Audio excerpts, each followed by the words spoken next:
now muted. Hello and welcome to something of an experimental live stream. This is going to be a new format for me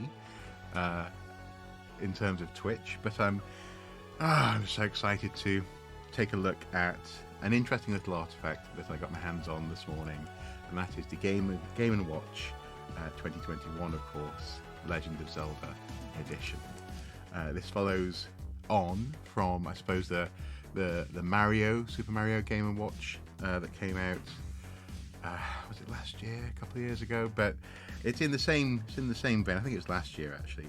And this, in effect, is acting as a sort of 35th anniversary release. It's going to be interesting seeing how this stream goes because, well, oh wow, my arm does not look good lit like that. Ugh.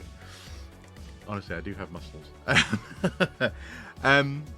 Yeah, I'm not sure how this stream's going to go, in so much as I think it may be a little bit hard to hear the Game & Watch audio, but I'm curious to see how it goes. And also, this is actually an excellent opportunity for me to try out the V4K, the Apervo webcam document viewer that I got recently, and see how that works for this sort of thing. So yeah, I'm looking forward to this. Good evening, Meryl. Yours is hidden in the closet already. I take it that the recipient is not aware of it just yet. Fair enough. Are you going to have to work hard to make sure that they don't find out about this particular wonderful thing? Are you going to be, if they go, oh look, there's a Game & Watch color screen, you're going to be like, oh yeah, it doesn't look very good. I've heard it's rubbish, and put him off from buying it. That could be an interesting endeavor. Shall we take a look? Shall we have a look? Let's go to our overhead view, and here we are. Now I'm lighting this for the first time. Again, this is the first time I'm doing this setup, so I'm lighting it from this side of the camera here, and I'm going to have to do a little bit of work just to make sure that I can actually see the chat and the shot. There we go.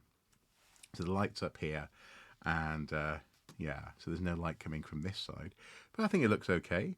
I've got it on, put it on a single autofocus, so it's focused at this height here, but you can put it on continuous if needs be.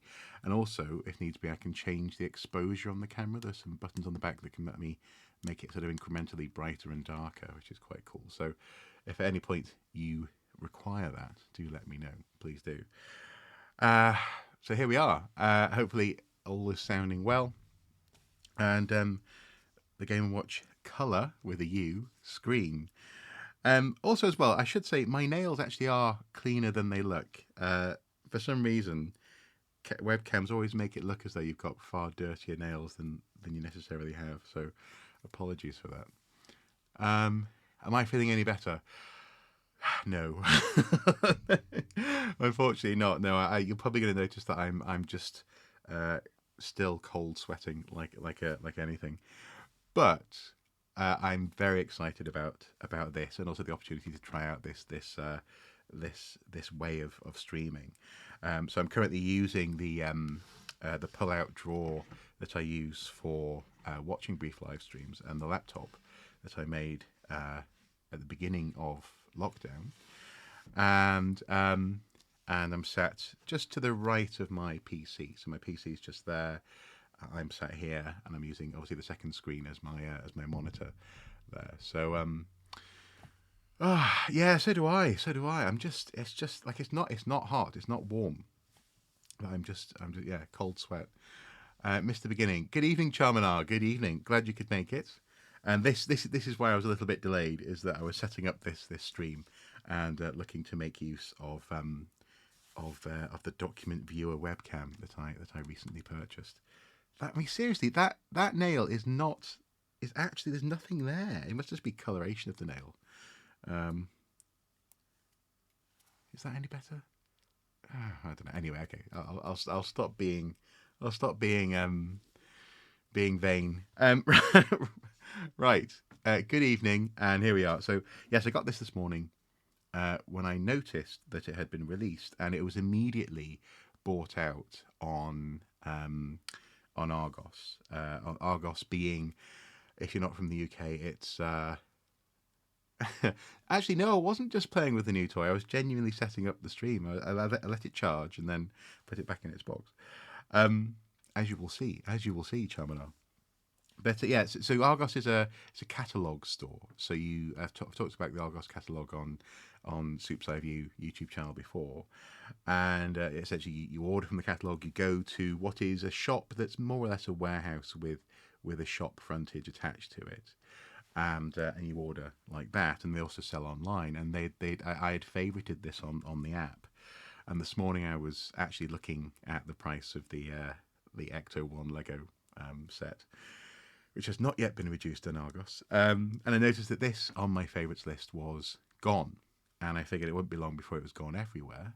So I went and I had a look at Smith's, and it was there. So it comes in with this sort of slip cover that actually is stuck to it on both sides. So there's sort of two circular pieces of tape on each end, and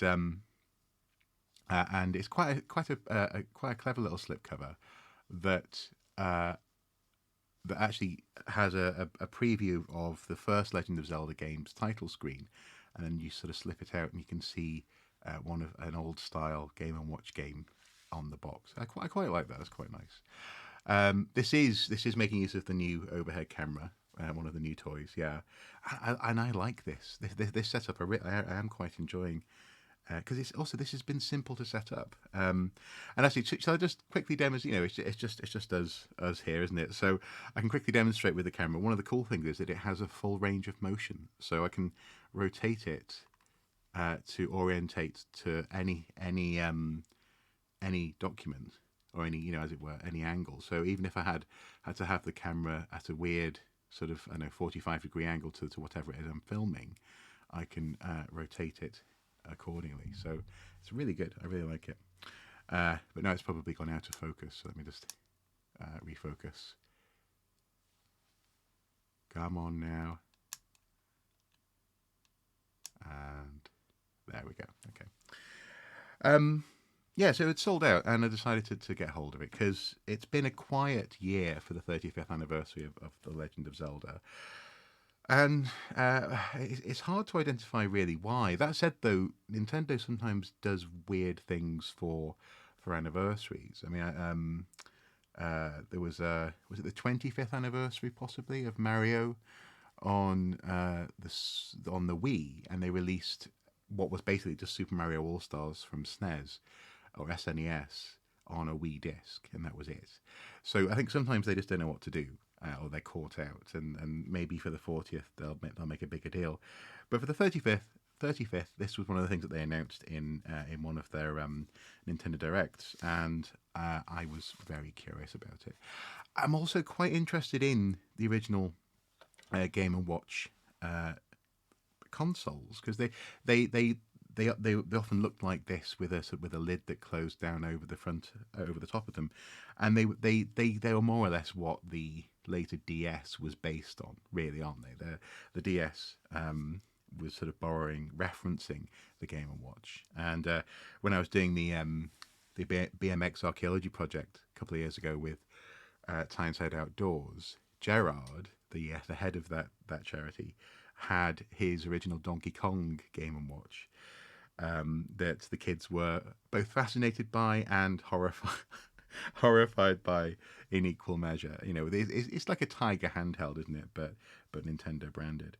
Yeah, the back of the box references all the different modes and games that are on this console. Actually, here it's probably worthwhile putting the focus on continuous, so I can bring it up to the camera and it should focus in. Just give it a second. There we go. So you have the original Legend of Zelda. We have Zelda 2, The Adventure of Link, the second game, also on NES. And then we have Legend of Zelda Link's Awakening, which was my first Zelda game on Game Boy. and is still my favorite Zelda game. And although the beautiful remake on Switch is really close, it's actually this format that I still prefer. And in this instance, this combination of games was the reason why I was so interested in this console. Is that it gives me the opportunity to finally actually complete Zelda 1, Zelda 2, and then take Zelda Link's Awakening around portably with me without it, the original that is, without it being on a Game Boy cartridge. So this for me was really cool, and you can see now that it's on continuous focus, the camera's sort of hunting in and out. So it's advised apparently that you put it on single focus when you're just looking at something in one plane. We also have I think it's a Zelda version of Vermin, or a Link version of Vermin, which is a Game and Watch game. And then there are two versions of a clock: Playtime Clock, Legend of Zelda, and Playtimer Legend Zelda 2 Adventure of Link. So I think these are clocks that you can interact with in the Game and Watch as it were element. You've never played a Zelda game, Charminar. That is quite stunning. Now I've just noticed that the chat, as I put it on screen there, it's kind of hard to read, and I wasn't quite sure whereabouts it would be. So let's put it down bottom right, so people, if they're watching the recording of this stream after the fact, or the VOD, hopefully they can get more of a sense of the chat, as opposed to it being in the way of the console being in the way of it or distracting from it. Now I'm gonna go for single focus again. There we go, and open up the box. Now it's at this point, and yes, I suppose you should possibly be ashamed, and maybe you need one of these, possibly. It's at this point that I was a little bit disappointed when I first opened this in order to charge it a little bit. Well, first of all, first of all, I quite like this. Special thanks to you on the inside of the lid there. That's quite nice. But when I saw the excuse me, let me just slide this out of it. When I saw the announcement for this on the Nintendo Direct, it looked as though the Game & Watch came in like a black plastic display stand, and in fact it doesn't. It's a cardboard display stand, and you can probably see there the different. There's a segment of cardboard just there that's revealed in the light, and that slightly disappointed me. I sort of I was expecting it to be a plastic display stand. I mean, what's interesting about it, and I'll just put these documents to one side. I think there's a code on there somewhere, so I'll just put it over here. What's interesting is that this black thing does in fact have fold out tabs on the back, so you can use it as a display stand, and it tells you on the inside of it how to pop out the tabs in order to have have it stood up, so you can put your Game & Watch in it for display purposes. But I'm less than impressed. I thought it would be plastic, and also actually, this here. Do you really want that on your display stand? Oh no, okay, so that pops out. Oh, but if that pops out, it reveals just cardboard behind it. Ooh, that's not great, is it? And it's white on the back, so you can't even flip it over and have it as a plain black backing when you're using your Game & Watch. So I'm not sure about that, to be honest. It has slightly disappointed me. And let's see, in here, is there anything? If we open this up, is there? Oh, nice, USB-C. Oh, that's cool. I didn't realize it came with a USB-C. Interestingly, on the front of the, as has become, as it were, Nintendo's modus operandi.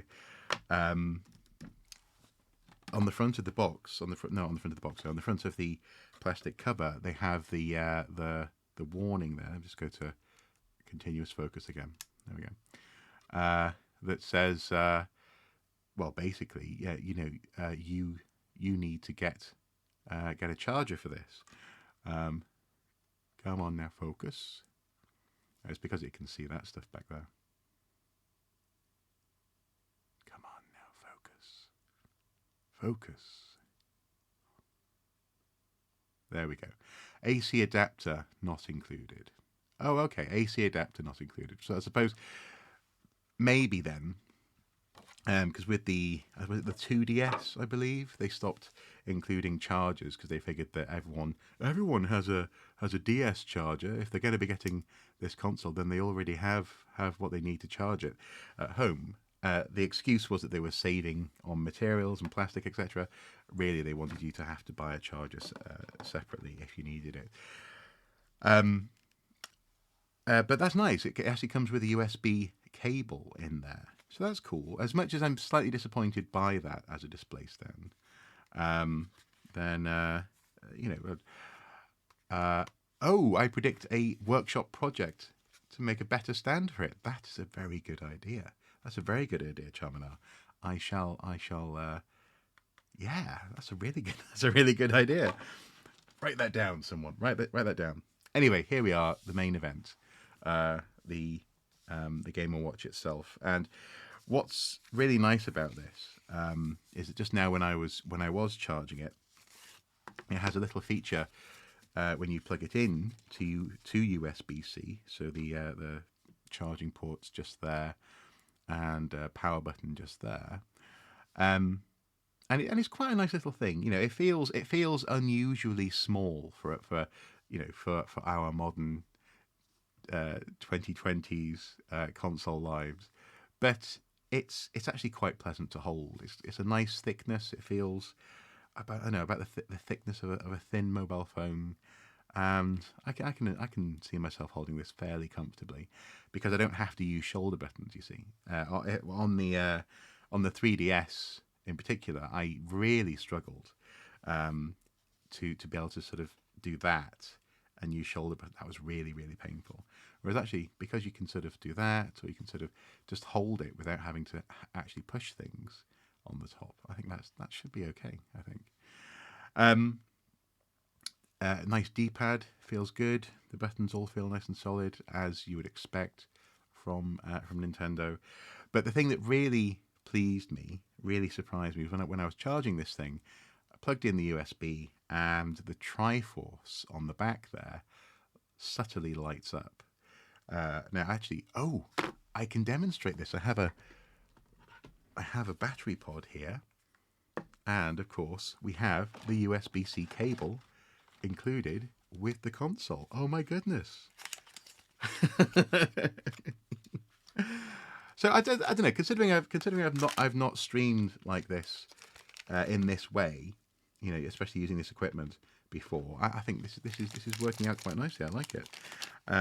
Previously, I did something with my mobile phone as a webcam for an overhead view of changing the batteries in a PS4 controller. But this, I could get used to this, and also the setup, because I got the right equipment. It was quite quick. It wasn't hard to do. So USB-C cable setup, nice Nintendo logo there on the cable. Let's plug it in and let us demonstrate the light up Triforce. And honestly, I'm not trying to milk this in terms of just show us the console working. Well, okay, so plug it in, and there we go. Isn't that nice? I know it's upside down. Hang on, that's really cool, isn't it? And also, actually, what I shall do as well, I don't know if you heard that, but if I unplug it and turn it off, there we go, then I'll just bring it up to the mic, and you can hear what happens when you plug it in.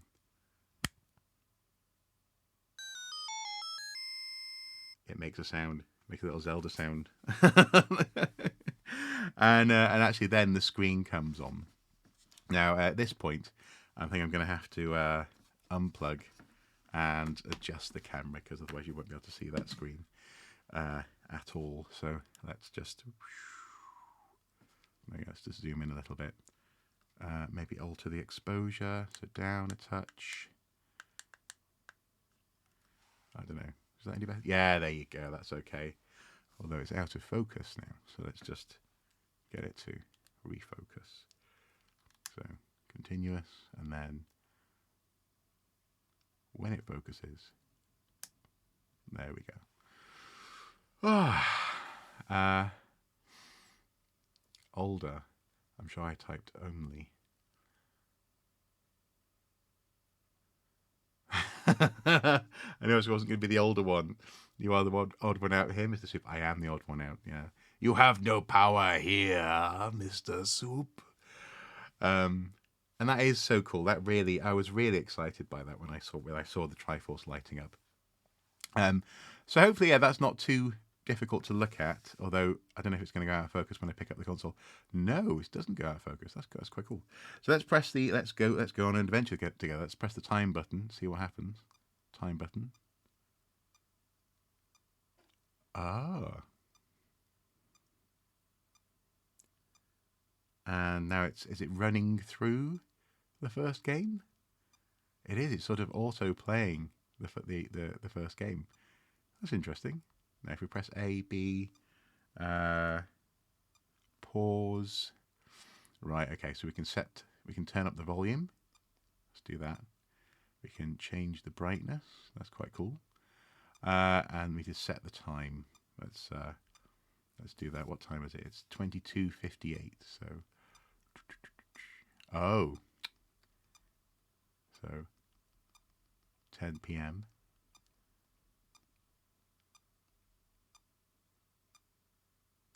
And yeah, that'll do. Set the time. Cool. So so presumably, if you just leave it be, it'll just run through these scenarios. Let's just adjust the light a little bit. There we go. Oh, good evening, Beck. Good evening. Oh, it is a bit. I think it's because I'm trying to film a screen. I film the screen as well as light the thing. I guess we're just going to have to make a choice, and the choice presumably has to be showing the screen, doesn't it? So let's go up a little bit, and let's see if we can change that exposure down a touch. I think that's a bit better. There we go. That's not too bad. Ah, yeah. How are you doing, Beck? How's it going? Is everything okay with the micro, Beck? Let's try and get that to focus again.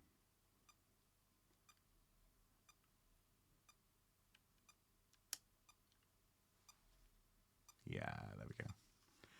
So let's see. Game. Can we select a game? Oh, nice. If we press the game button, and so can we see that? So we have game, time, pause, and set. Zelda English, Zelda Japanese. Nice. Zelda 2 Adventure of Link English, Zelda 2 Adventure of Link Japanese. He's good, although it took him a long time to get to sleep tonight. The one night where I could have played games all night. Ah, bless. And we have Link's Awakening, English and Français, Deutsch, Japanese, and English. Nice. I don't know if you heard that, but that was a satisfying noise. And then we get to there's a version of what was it called? The game, the Game & Watch game Vermin, a Zelda version or a Link version, and then we have a couple of timers there as well. Love that sound. Oh, great! You did hear it. Excellent, excellent. That's good to know. And also a battery indicator. So we've got about half battery. So I only charged it for about 20 minutes. So, God, you made me jump. There's no game noise to distract me. So let's, I suppose, let's take a look at the original. There we go. I'm not sure that this is the. I don't know if Nintendo would be happy with me and my demonstration here. The screen isn't looking great. It looks really good in person. Incidentally, Nolan, you should join the Discord if you can, because we've been trying to figure out plants and your presence would have been most welcome, definitely.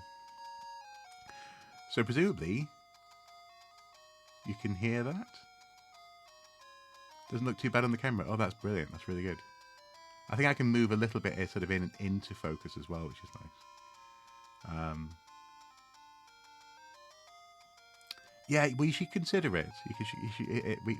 We have fun there, but also, I was sharing a picture of a plant, following. Oh, you didn't hear the hello command.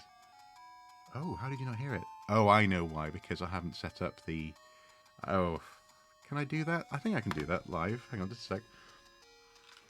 Just go back.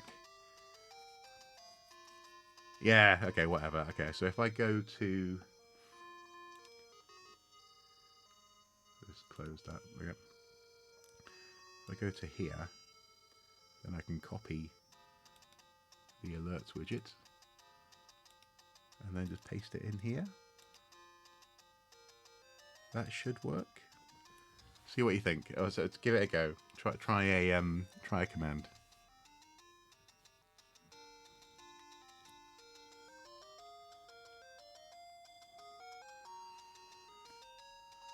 No.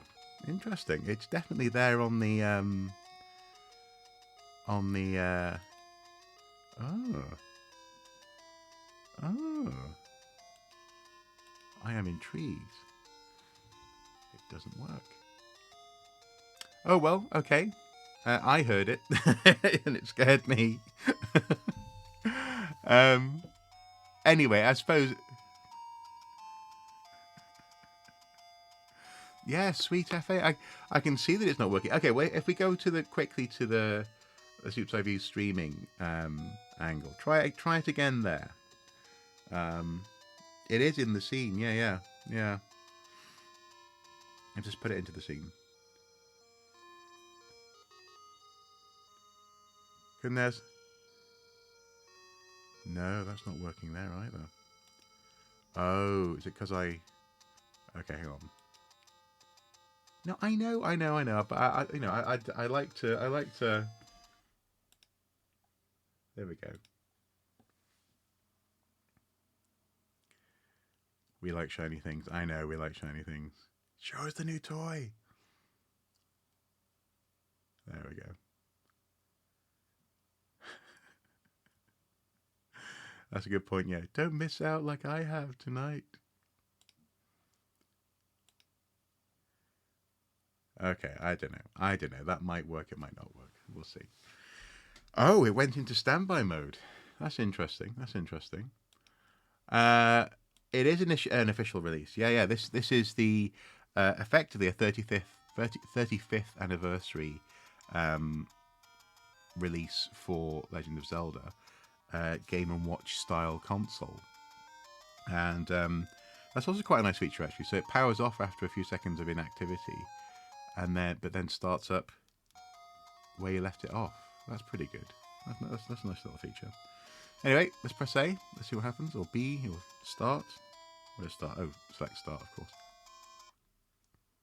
Oh, nice. Okay, get to put in our name. Register your name. Gonna go with the classic. No. There we go. Mac. And start. Where's Smig? That's a good question. Where is Smig? Dad life. Oh well, the ROM's been available on PC for ages. I think for all of these games. But I guess the Game & Watch elements could make for an interesting ROM. Yeah, so imagine if Game Boys could do that back in the day. Yeah, oh god, the batteries we would have saved back in the day would have been incredible. Dangerous to go alone. Take this. Classic. And of course, because you've got full hearts, you can shoot your sword laser. There we go. I'm just trying to. So it's a nice little thing. I don't know. You know, this is it's a very, very small screen to try and film for you, but oh, yeah, Game Boy Color, nice.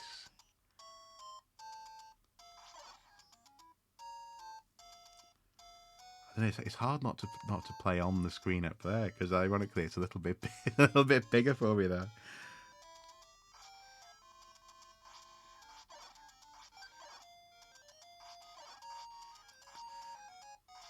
There we go.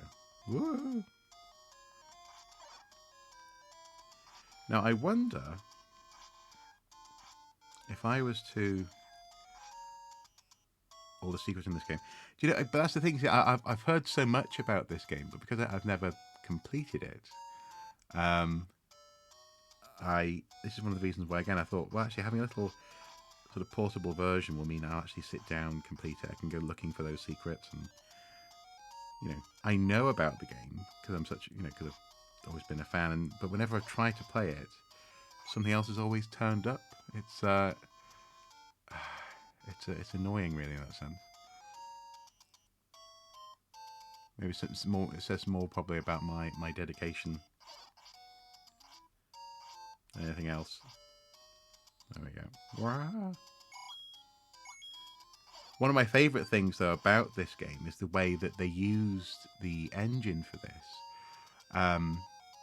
To demonstrate some of the concepts for Breath of the Wild. So they sort of had, you know, what if you could chop down a tree, and they just sort of very simply included tree chopping and wood floating sort of elements into gameplay. And in order to sort of demonstrate those qualities, they just simply used this graphics engine. It's interesting that you got this today because just last night you what? You dough?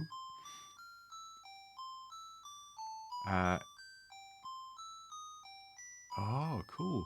Well, my understanding is that uh, is that a lot of this is based on Mr. Miyamoto's childhood adventures in and around, was it Kyoto, where he grew up? And there's I believe it even more specifically in Breath of the Wild, there's a heart-shaped lake because I believe he came upon a heart-shaped lake at some point when he was a kid, walking through the forest. So all these little things, I love how, in that sense, I obviously I know Nintendo's a corporation. I get it, but I love how. So, for example, with Pikmin, the textures in the original Pikmin game were lifted from his garden, which is quite cool. I found a cave and was amazed. Exactly, yes, that kind of thing. And in that sense, this game has that, doesn't it? That sort of sense of, oh my goodness, there's someone in here. You know, what do I do? Do I buy something? Buy something, will ya? Well, I haven't got enough rupees, man. I'll come back. I'll have to come back. Off we go. You know, it's so strange not. It's so strange not hearing the game sound effects through my earphones.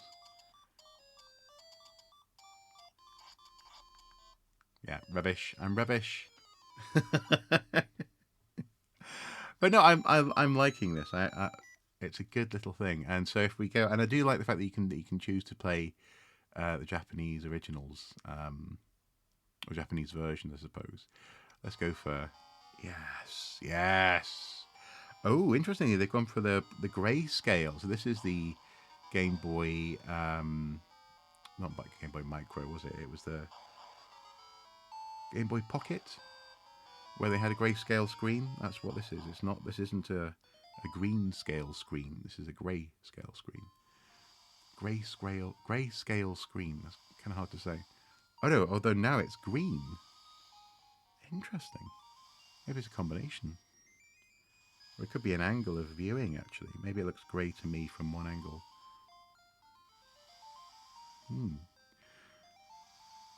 Yeah, the older games are harder.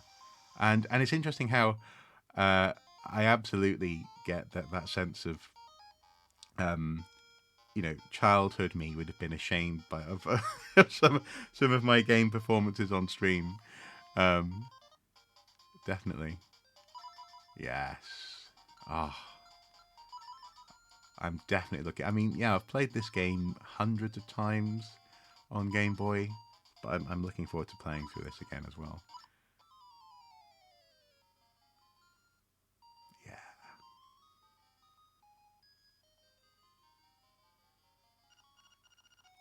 What a relief. I thought you'd never wake up. You were tossing and turning. What? Zelda? No, my name's Marin. You must still be feeling a little woozy. You're on Koholint Island. And then the game waits for you to do something. So I'll hop out of bed. And this is Mario. No, sorry, Tarin. Well, Mac, you finally snapped out of it. My name's Tarin. Hope you're feeling better. What? How did I know your name? You think it's weird, eh? Well, I saw it on the back of this shield. Yeah. Kung Fu on NES. Yeah, that was a very hard game. Yeah. Got your shield back. You can use it to flip enemies. And of course, it's interesting with the Switch version of this game. Lots of fairly, fairly new school gamers. No. Lots of reviewers were talking about how the quality of life improvements have been crucial to making the game playable. Not having to essentially do lots of menu management, because later on when you've got lots of items and you've only got the A and the B button to play with, you have to do an awful lot of pause, select out, swap an item, the shield or the fire rod or whatever, and your sword, and and it can get a little bit tedious. But yeah, quality of life didn't exist back in the day. But no, I'm liking this. Let me just try and get that focus back again. There we go.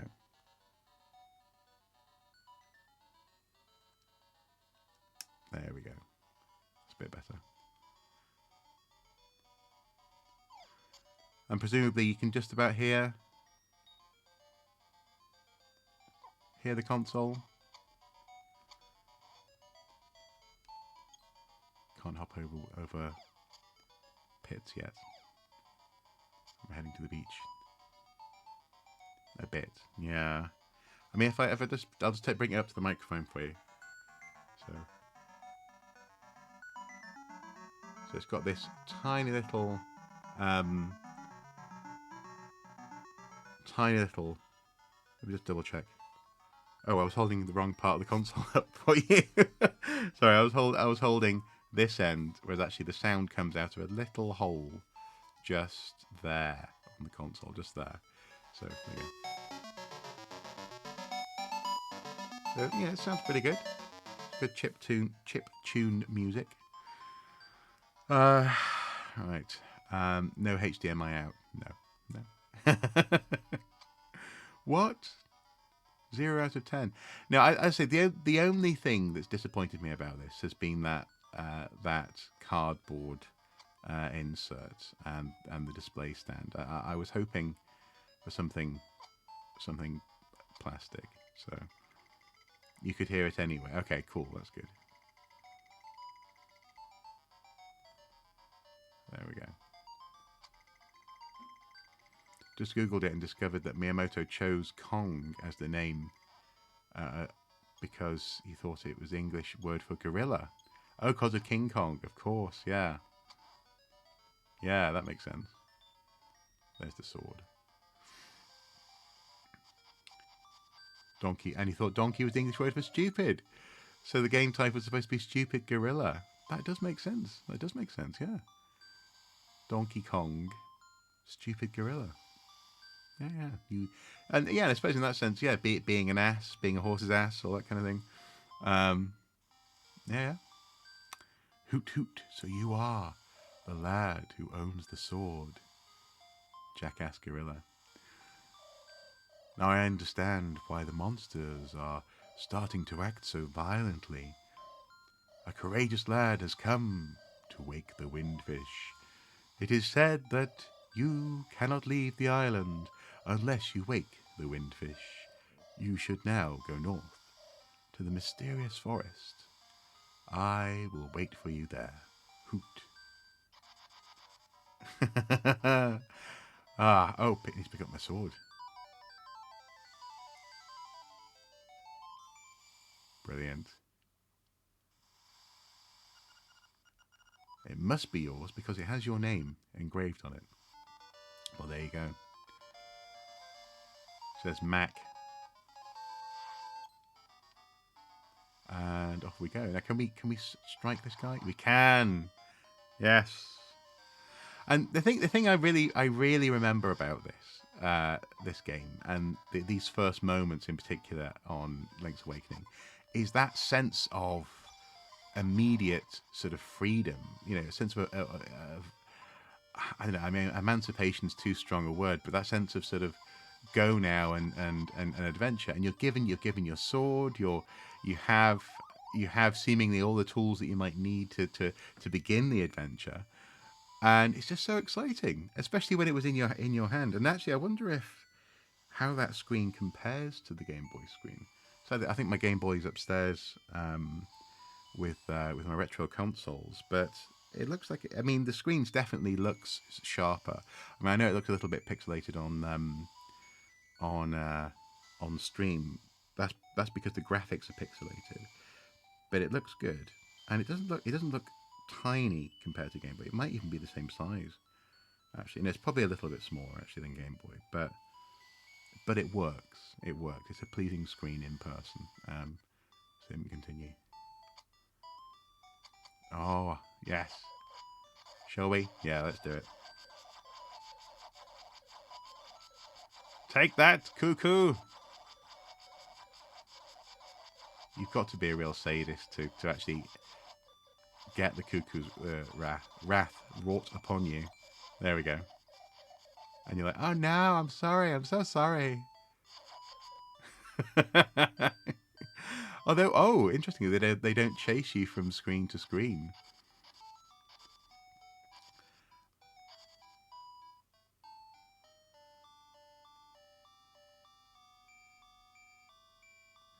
Yeah, absolutely feel free to follow back, Charmanar. You're very welcome. Also, it was my pleasure to recommend you to Rick Astley.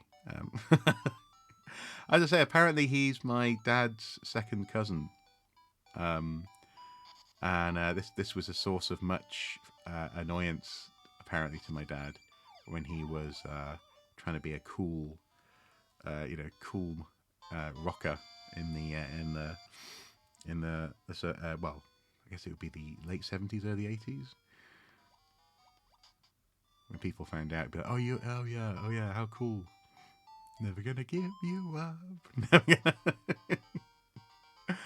Right, we need to head to the forest. Oh yeah, you got to, and also as well, you know, you had been tagged. You know, there was a legitimate reason to follow up. Ho ho, brave lad! On your quest to wake the dreamer, welcome to the mysterious wood. Much of mystery you will find on this uncharted Koholint Island. I'm afraid that you may find it a trifle difficult to leave the island while the windfish naps. By the way, have you ever visited the Tail Cave, which is south of the village? Go there with the key you find in this forest. The windfish is watching. Hoot.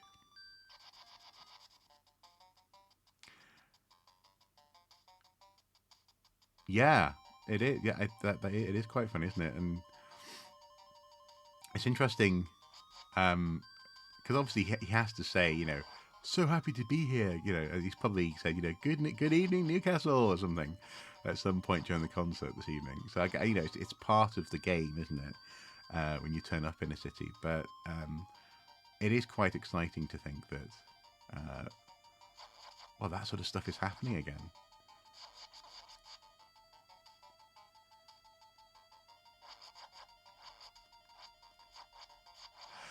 So anyway, yeah. So this is the console. I suppose what we could do is we could try. Shall we try the Game and Watch game? Game A, Game B. Let's go for game Game A, 1980. How do we even play this? Oh, it's like a whack-a-mole. Oh, that's quite pleasing. So yeah, Gerard's Donkey Kong Game and Watch was this sort of thing. It was that sort of very basic LCD liquid crystal display with printed graphics on different layers that were activated.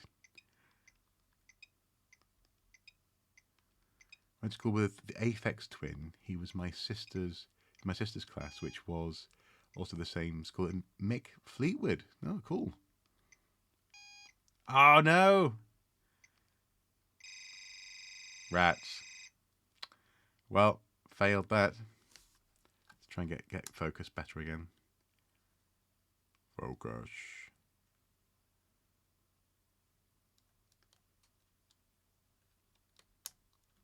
There we go. Let's try game B. It's going to be harder.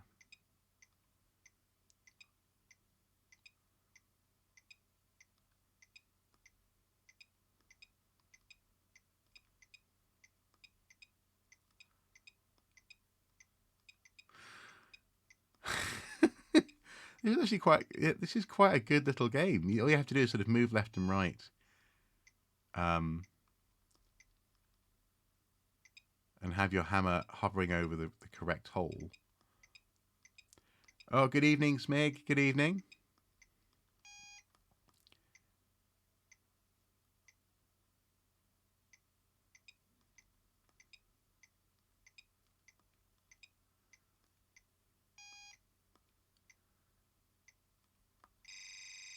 Yeah, there you go.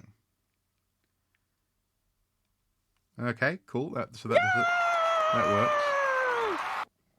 Smig Games has. Oh, cool. Obviously, you didn't hear that. Oh, maybe you did hear that because that seemed to make a noise. So there you go. It works. It's working again. And let's see, timer. Let's take a look at the timer, shall we? Again, focus. Now, to be fair, when using this setup, I'm just going to just come out a little bit. When using this setup for crafting or for art streams, I won't have to. I'll be able to have it at this sort of depth and just fix focus. Maybe have a little bit more light going on, coming in from over here, and that should work quite nicely, actually, shouldn't it? So I don't think it's a problem that focus is a bit of an issue when you're holding a console. But then again, I don't think it's stopping the stream in any way, any meaningful way. So let's just get the focus.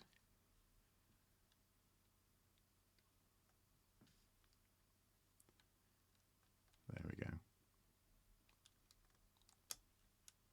No, that's out of focus.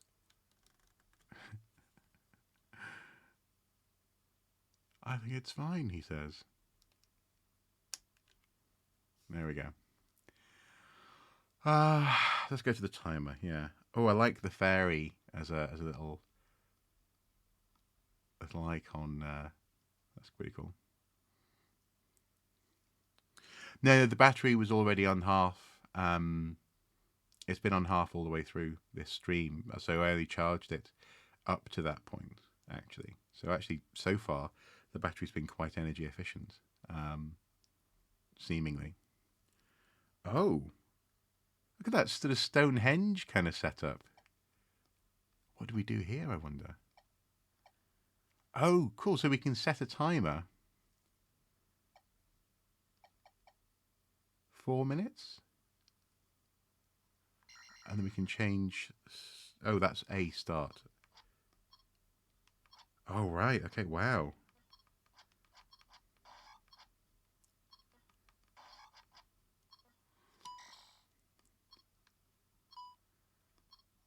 So I need to try and survive for this length of time. Oh wow! I didn't realize that that's what these modes were about, surviving. I thought that this actually was the watch element, but no. This is it's like a wave, survive and thrive or not, sink or swim. That's really cool. That's a really cool little mode actually. Oh, sorry, I'm back again.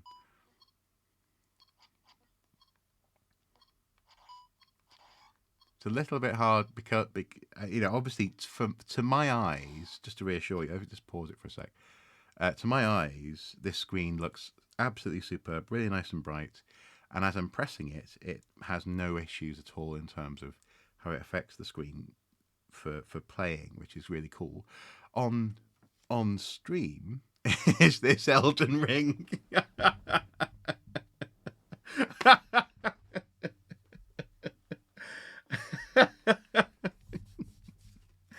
uh, um, on stream, I'm noticing that as I press it, the screen is moving in and out of the depth of focus, I guess, feel. But if you have it on continuous focus, sadly, it's constantly hunting, and therefore we would lose it. Or is that like a whirlwind?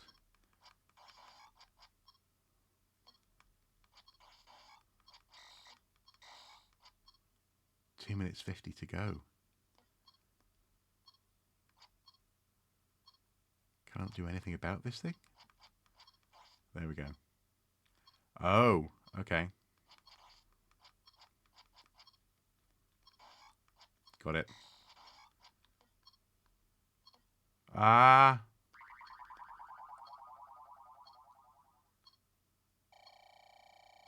And then I come back again. Okay, let's see if we can. Is there another? Let's see, is there a different timer game?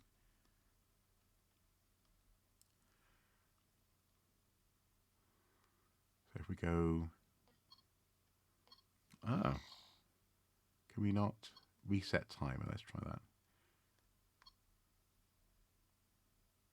So now, if we go to a different stage, so we can change the background. So different stages from the game, I guess.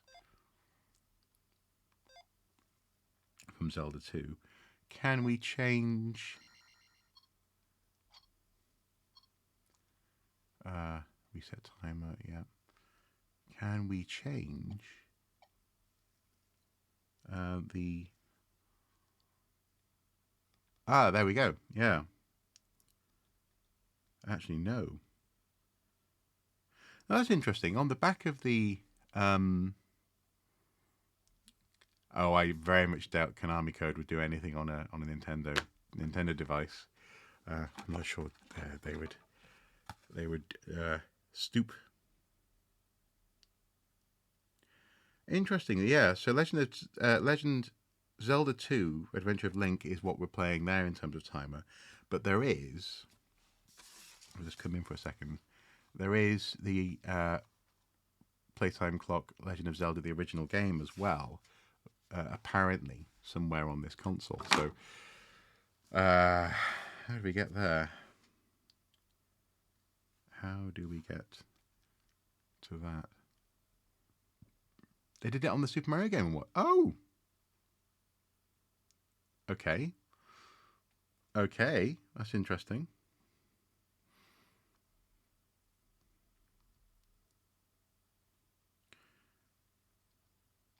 There must be a way to... Oh, there we go.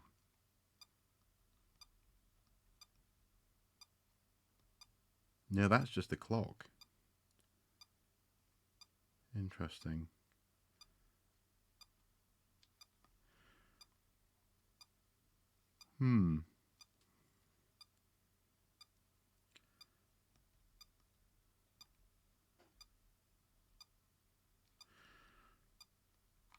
Maybe. Maybe that's it. Maybe actually the first Legend of Zelda game is not actually a playable game. So we can set the time, but we've already set the time, so we don't want to do that. Oh no, it is a game. This is a game. Oh, sorry, I'm playing this. Right. Okay. Right. Sorry. So yeah. So that's interesting. So the Legend of Zelda, the original game, is the clock, is the watch, and presumably those lava pits alter every minute or so. And if you don't play it for a little while, then he will start moving on his own. That's why I was confused, because he was moving on his own. But then also I can choose to play him. That's really interesting. So does that mean that I can I leave? I can leave that room, go into the next. That's really cool. That's really cool actually. And then if we press the the game button, then we've got these. Interest. Okay, right. That's really cool. No, I appreciate that. I appreciate that. Okay then. What is the Konami code? I always forget. I always forget it. Can someone type it out for me in the chat? I shall give it a go. Let's get the focus back again. Let's come out a little bit. There you go.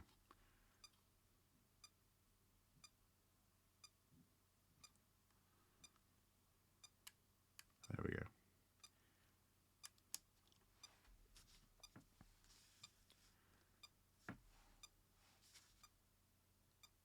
No, actually, interesting. It's making a. It's making a ticking noise now.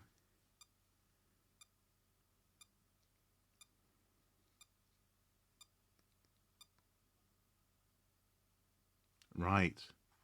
So that noise only goes away when you go into a game. Yeah. So we go.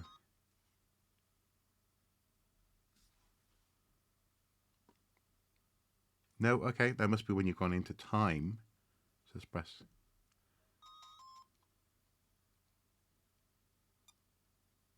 There you go, it comes back, yeah. At that point. That's pretty cool. Up, up, down, down, left, right, BA. And sometimes start, sometimes select start. Yeah, okay.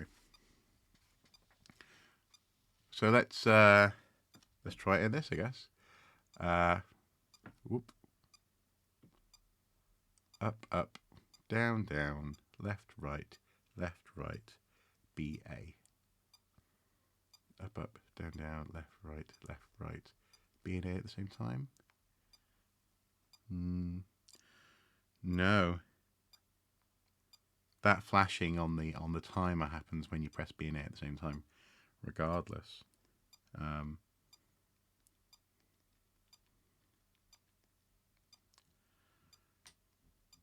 Up, down, down, right, BA starts.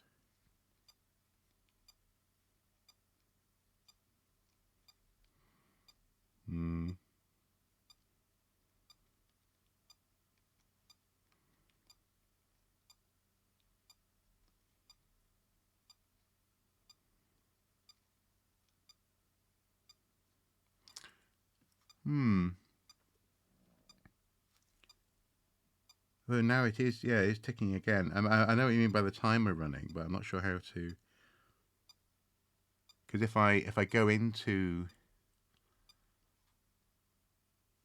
Link's Awakening, then it definitely goes away. If I pause, if I go out of there, and let's see. That is a little bit annoying. So it looks like you can't play the timer version of what are they calling it again? Playtime Clock. Yeah, Legend of Zelda. So the Playtime Clock Legend of Zelda, rather. So the original game has that ticking all the way through, which is interesting. and then Playtime Timer. Oh, so Playtime Timer, it's not a wave thing.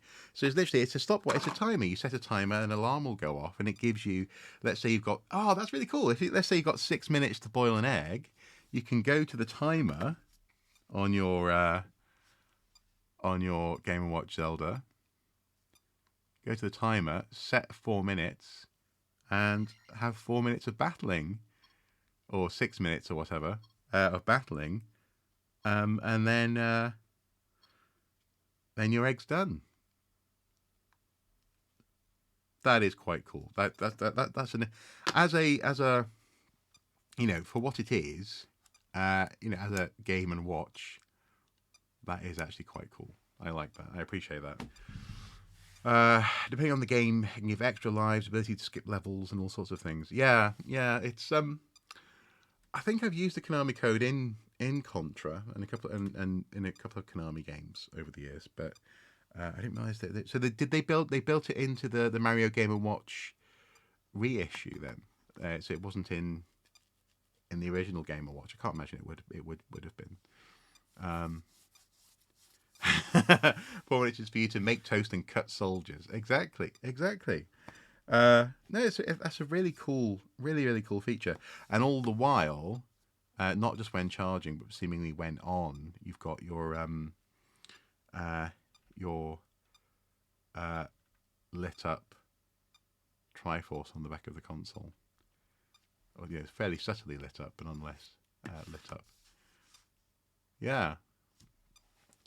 I don't know. It's an interesting experience getting to know this console, and in that sense, I've been feeling a little bit like should I have known more about it, but actually, I think it's been fun discovering it as much as anything else. That's really cool. Read the Mario one, but don't have it, so can't confirm. Right, interesting.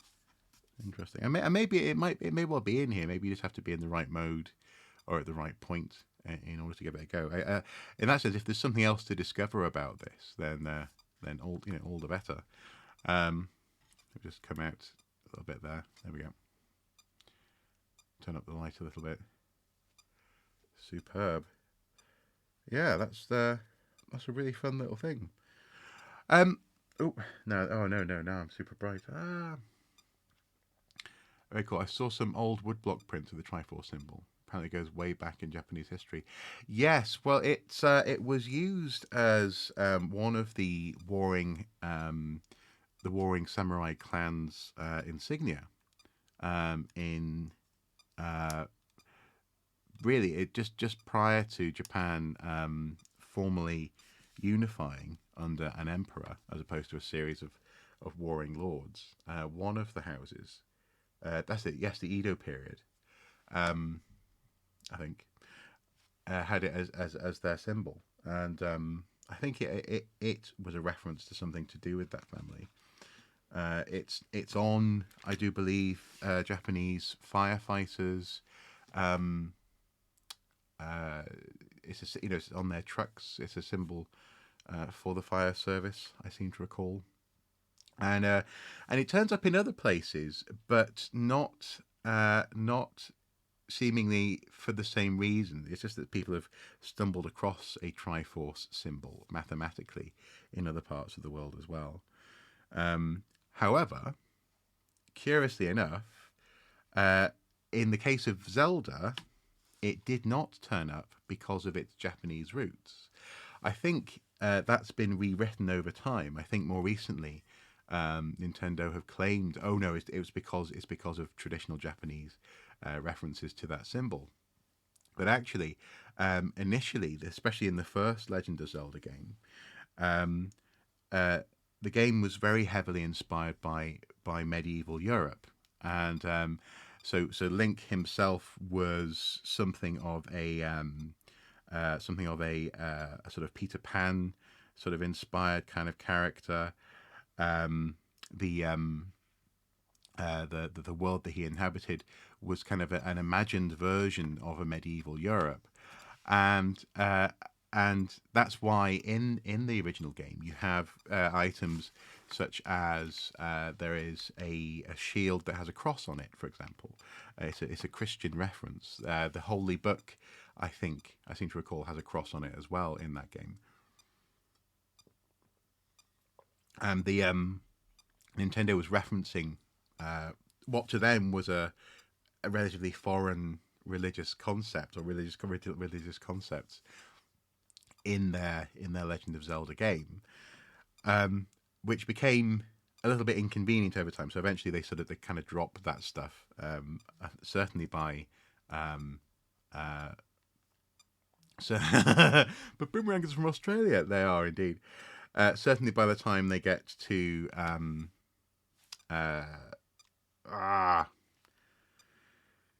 not Link Between Worlds, the third game, SNES. Link to the Past. Yes, Link to the Past. So Link to the Past. So by the time they get to Link to the Past, they drop that stuff. But the Triforce in the original game, as you can see here, actually was one triangle. It wasn't actually three. See if we can. There we go. It was actually one triangle broken up into many pieces, and so it was called Triforce because it had three sides, not necessarily because it was three pieces of force. That was somewhat reworked in the second game, I seem to recall, with Link having a Triforce of Courage and Zelda having a Triforce of Wisdom, I seem to recall. Again, it's a little bit hazy on that. But the point is that Triforce itself has changed over time, and originally it may well have been a reference to the Trinity, and again in that sort of a Japanese computer game programmer playing with European religious iconography. And actually, triangles are used in medieval Christian art to represent the Trinity. Father, Son, Holy Spirit, all that sort of stuff. So, interestingly enough, the Triforce, even though it is an Edo period Japanese symbol of some significance, it is not the reason that it turns up in Zelda, and it's one of those things that now, especially now, Nintendo is slightly embarrassed by, because they don't want to be seen to be making light of or playing with major world religious iconography. But the first Zelda game absolutely is playing with that. Also, just while I'm here, what I might do, I'm just going to quickly see if I can, just in the dining room, just a sec, it's basically just next door. I want to continue this experiment. Hang on.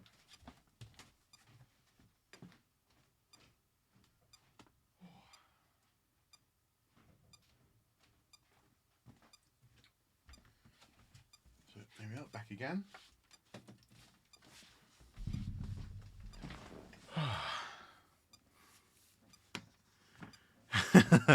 Use the Triforce, Link. Use the Triforce. I want to see if my PS Vita works on this sort of setup, because it's got a shiny screen, obviously. But at some point, I would really love to talk about my experience playing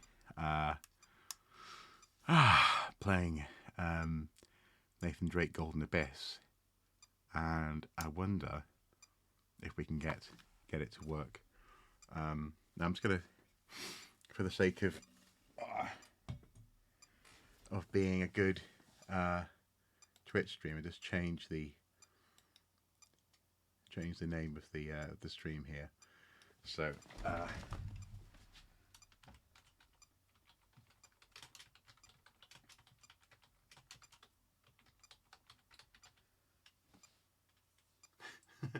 Uncharted Gold Abyss Experiment live stream. Yeah, that works. There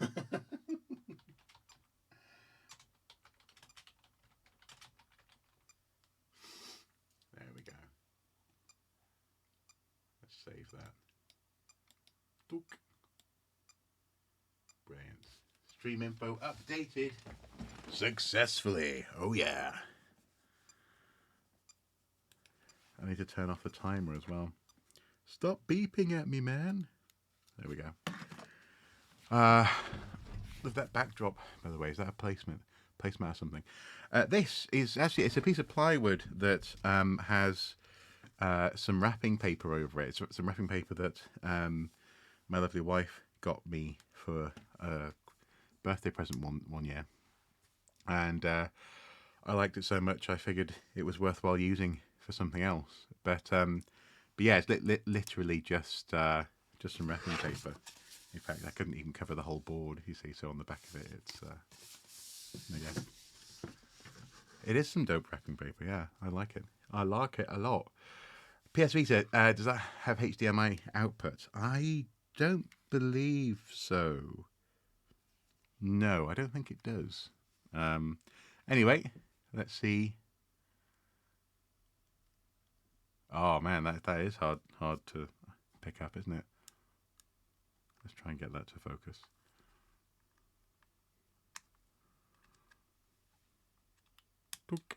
Ah.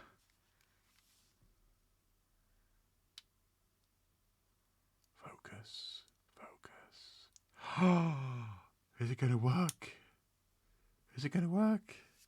Swipe across. Sort of works.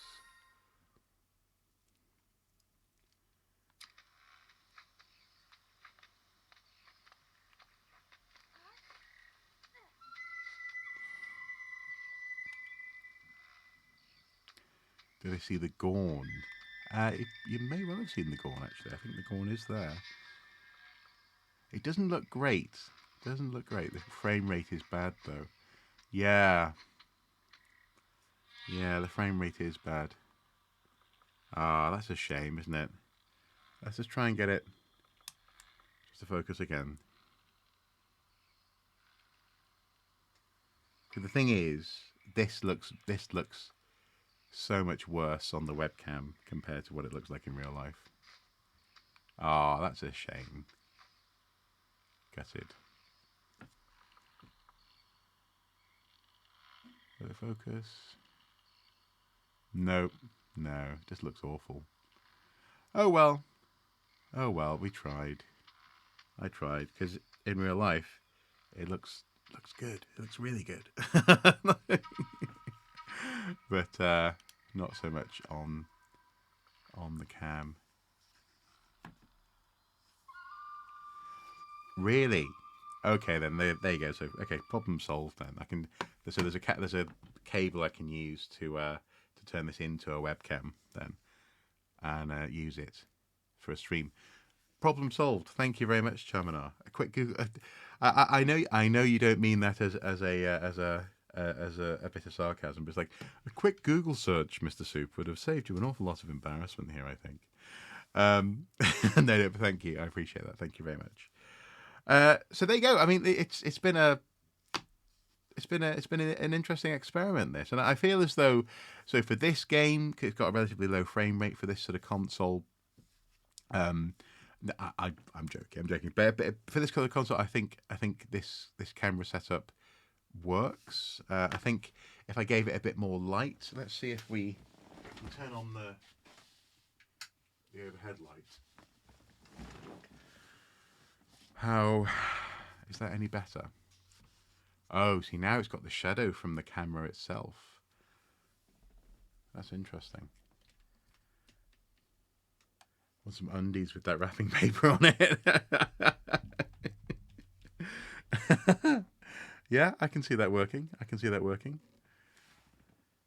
No, that shadow's way. That's an awful shadow. Let's see if turn up that brightness a lot. Okay, so I'll have to work on the lighting, because now I look like a ghost or something, like I'm telling a horror story. Hello, welcome to the crypt. But the point being, I think it has worked for this stream and for these purposes. And I think with the right lighting, maybe with a lighting source over here as well, this would work for art and for crafting. because those endeavors don't require a high frame rate webcam. I mean, this is a fairly decent webcam though. I mean, it's a 8 megapixel full HD camera. It's just not designed to show a 30 to 60 frame per second game, as though you are actually plugged into a computer streaming it. So yeah, we shan't be too harsh on it. But yeah, Vietnamese jailbreaking something called UDCD, whatever that is. Okay, interesting. Oh, you see, now I've never been one for jailbreaking my consoles. Do I want to do that? I don't know. We'll see. But I really want to, at the very least, capture some footage to talk about the game at some point, because I really enjoyed it. I really enjoyed playing that game, playing through it this summer. This has been good. I'm really I'm pleased. I'm pleased with this as an experiment so far. Yeah, and I'm looking forward to seeing what we can do with this. Let's try again with the. Okay, it takes a little bit of time to focus. Will it get there eventually? Give it a little bit more light. Yeah. There you go. Yeah. Let's see. What do you think about space archaeology? It may be better with manual focus. Unfortunately, there isn't a manual focus option. There is. What does that one do? Oh, is that that's it? Oh, that's a refocus button. Ah, okay. So maybe there is manual focus or a manual search button. Okay, that's good to know. So I shall show. Oh no, I can't show you. Can I show you? Yeah, I can show you. Okay, so if I cover up. If I go to full screen me, then I can show you the back. So the back of this thing you have your exposure buttons there, which is like a sliding. No, is it up and down, not sliding? You have the autofocus slider, where you can have it on continuous and single focus, and then you have this button here, which apparently is the refocus. So I guess that's the equivalent of a manual focus button. So there you go. It is there, but it's a really nice camera. It's a really nice little setup. I like it. I dig it. And go back to overhead. There you go. Yeah, cool. Oh, right. So that's really cool. I'm so glad that again, this has been a really useful little experiment. Press the button, it'll hunt, and if you have it on single focus, it'll hunt for focus one time. That's really nice. Looking forward to a workshop video where you make an improved stand for this new game. Yeah. Well, and that's it, isn't it? That's exactly it. Manual focus requires steady hands, though. It does, yeah. Especially when you click it. But that's good. That's again. Thank you for the prompt, Smig. Thank you so much. Yeah, as I say, that's the one thing that slightly disappoints me about this setup, because I don't understand what were they thinking, to quote a certain famous computer game YouTuber. In so much as if you're going to have this as your primary display, let's just zoom out a little bit more. As your primary display, then and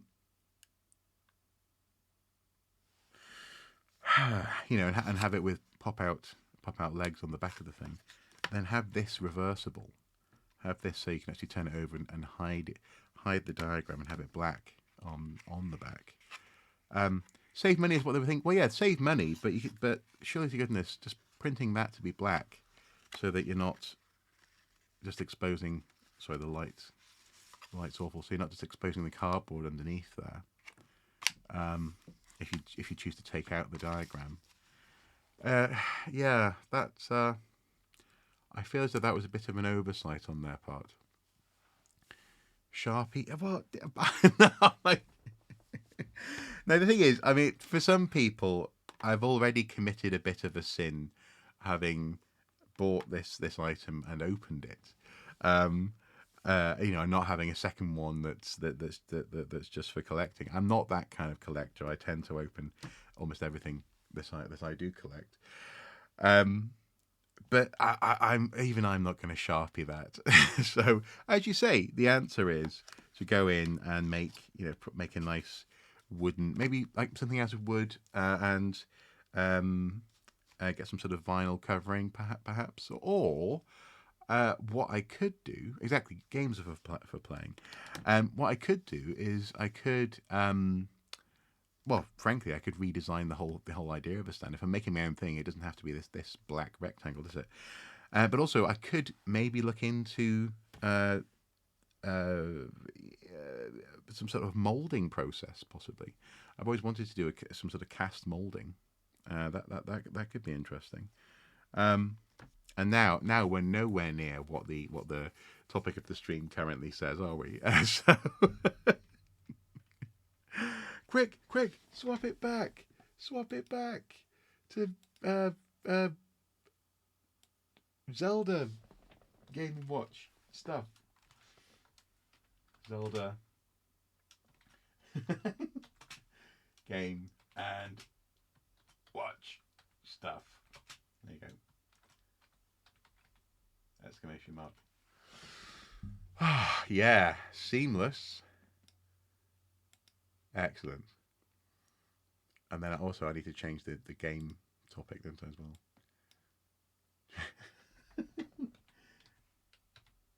Game and watch Zelda. Yeah. Pro Streamer 101. Max winning. With a microcontroller, some LEDs, and some resin, you could have a Triforce pulsating. Oh, I could, couldn't I? And actually, see, that's the thing that would have been truly special, because I've seen there's someone possibly on Etsy who makes 3D printed. Just title it stuff. Who makes 3D printed sort of Legend of Zelda ish designs, which act as wireless chargers for phones and for other devices.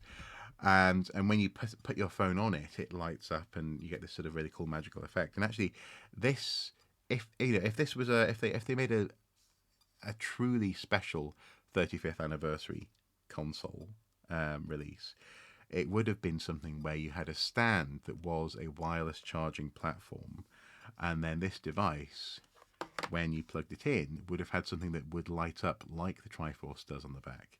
But when you're not so much plugging it in, rather, but when you place it to charge on the stand, that would have led to special things happening with it. But we can but dream. We can but dream. We who dare to dream such things. Ooh, nice. He just beat Ganon on autoplay. Cool.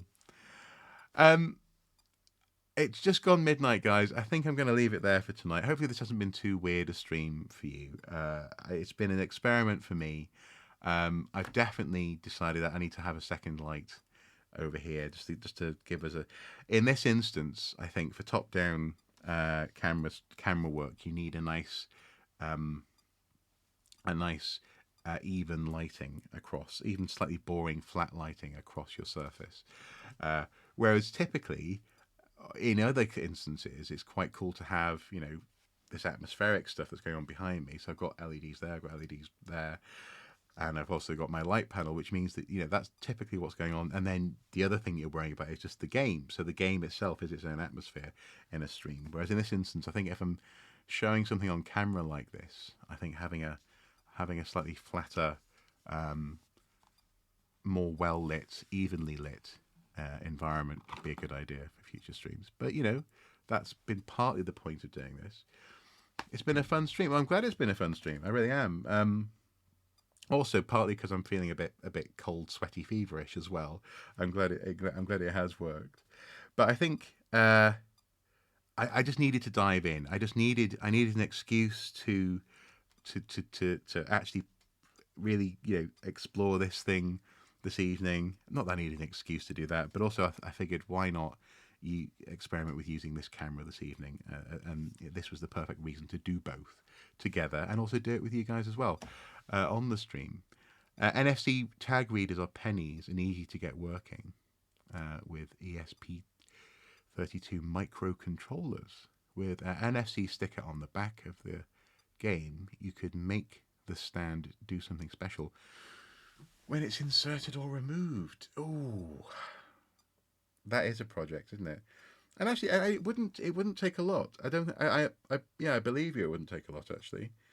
So really, it's just a matter of deciding on the effect that I might want to create when I put the game into its stand. I'll put the console into its stand. I could find a way of making a chip, essentially a trigger in that sense, wouldn't it? Be on the back of this thing in a removable way, so it wouldn't have to permanently adhere to the back of it.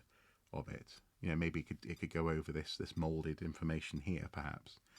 And when it goes into the stand, then perhaps it lights up around it, or just a simple. I think it could be quite classy just to have the Triforce somewhere just light up. Yeah, that could be quite cool. With Arduino coding, it's all fairly easy. I've heard Arduino is fairly straightforward. I'm not a coder. I have never actually done coding. I've got a book down there to start learning some Python at some point. So again, maybe this sort of thing would be a really good thing to plan, to go through a couple of different stages. It doesn't have to be one week's project, does it? This could be a project that takes a few months, and we come back to it, one video after another, maybe some experimentation, some iteration, all in order to display the Zelda Game & Watch in a funky stand. That's a nice idea, Charminar. Yeah, thank you for that. That's a really nice idea. Yeah.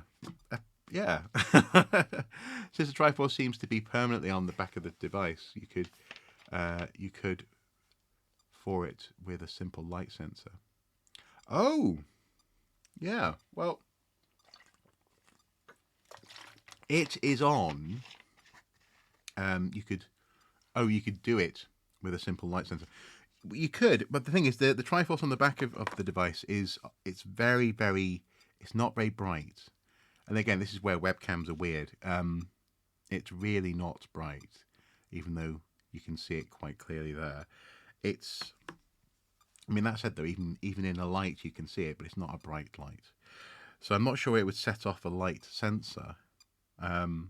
It's also only on when the console is actually on. So I think when it goes into standby mode, it goes off. So, yeah. Yeah. Also, of course, charging it would still require plugging in the USB-C as well.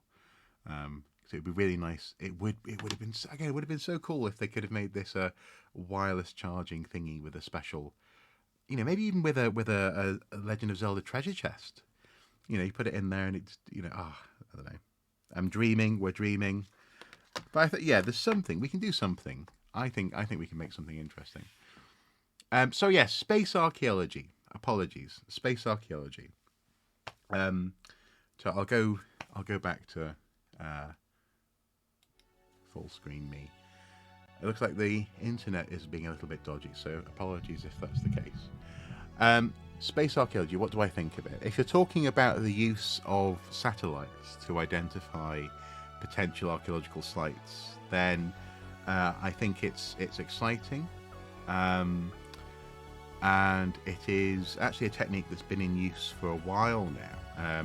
There was a range of, let me think, I think it was during the Cold War. There was a whole range of satellites that were launched that could photograph, and this was the key thing, was to have information that could be examined that was down to a resolution that was less than 2 meters square, I think. So I think a pixel is about 2 meters square on the most recent publicly available satellite imagery that people tend to get really excited about. And when you have that sort of resolution, then you can start to see things like earthworks. You can start to imply potential buildings and structures having been buried, or being below the ground, or having been toppled, this kind of thing. So actually, it has been around for a while. It's been around, for example, in that sense, for my lifetime, the use of satellite imagery, or certainly since I was in primary school. Right. Okay. So you're specifically right. Well, when people talk about space archaeology, the terminology tends to be referring to viewing Earth from space. So people like Sarah Parcak are space archaeologists, but they're using satellite imagery to look at the Earth, and she's found apparently a few pyramids that weren't previously known doing that. When it comes to finding rovers and stuff, I think that I'm not quite sure what the terminology for that is. I've heard terms like xenoarchaeology thrown around, or extraplanetary archaeology being thrown around. But you heard it today being used in a different context. Okay, interesting. But anyway, the concept, for example, of going back to the moon and observing that as an archaeological site is absolutely legitimate and quite exciting. And in that sense, it's one of the examples that I use quite a lot in public presentations about archaeology, when they sort of say, "What is archaeology? How old does something have to be in order to be archaeology?" And the answer is, depending on your philosophy on this, because some archaeologists will disagree. Your bedroom this morning could technically be an archaeological site, because it's a record of human behavior based on artifacts and other data that's a result of a person having been there and interacted with that environment. So the moon landings absolutely qualify as archaeological sites, and in that sense, the moment we landed on the moon, we turned it into a new archaeological artifact, I guess, which is quite exciting in its own right. And in that sense, I suppose one of the questions would be, how far can we get our archaeological thumbprint before the species either ends or something else happens? How far will we be able to send Voyager, for example? How far will it get? I suppose the answer is it'll get infinitely far, given a long enough timeline. I don't suppose we need to be around, do we? But we do have to be around to observe it, I guess. So if we're doing the archaeology, then I guess we have to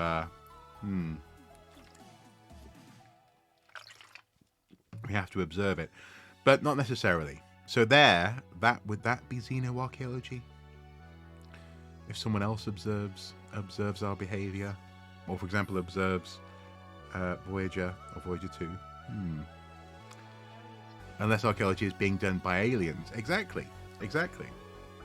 But then you get into all sorts of other problems, in terms of the distance between places in the universe, and the way, even the flow of time in different parts of the universe, when it comes to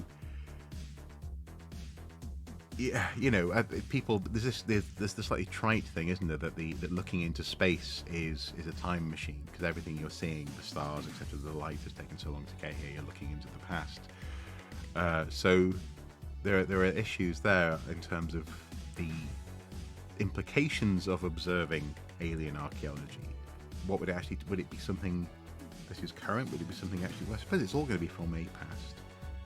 But I suppose the question is, there are questions. Belgian artist has a piece of his work on the moon. Really? Oh, no, actually, I think I've heard about this. There's also a complete copy of Wikipedia on the moon in a glass... No. In a glass disc or something. But I thought isn't Wikipedia constantly being updated? So it's going to be like a Wikipedia from a very particular time, isn't it? Surely. How did it get there? Did someone shoot it at the moon, or was it dropped? It's called Fallen Astronaut. The artwork. Cool. That's really cool. So that's just then. The moon is also an art gallery, which itself is a cultural artifact from 2010 or something. That's interesting. I'm going to have to look into that now. Wikipedia on the moon. Exciting. That is exciting stuff. Yeah, I don't know. So Nolan, seriously, you should consider joining the Discord, signing up and diving in, because we were discussing succulents yesterday, and it would have been great to have you there. So if you feel like it, you're very welcome. What always confused me about Discord was what exactly it was and how exactly it worked.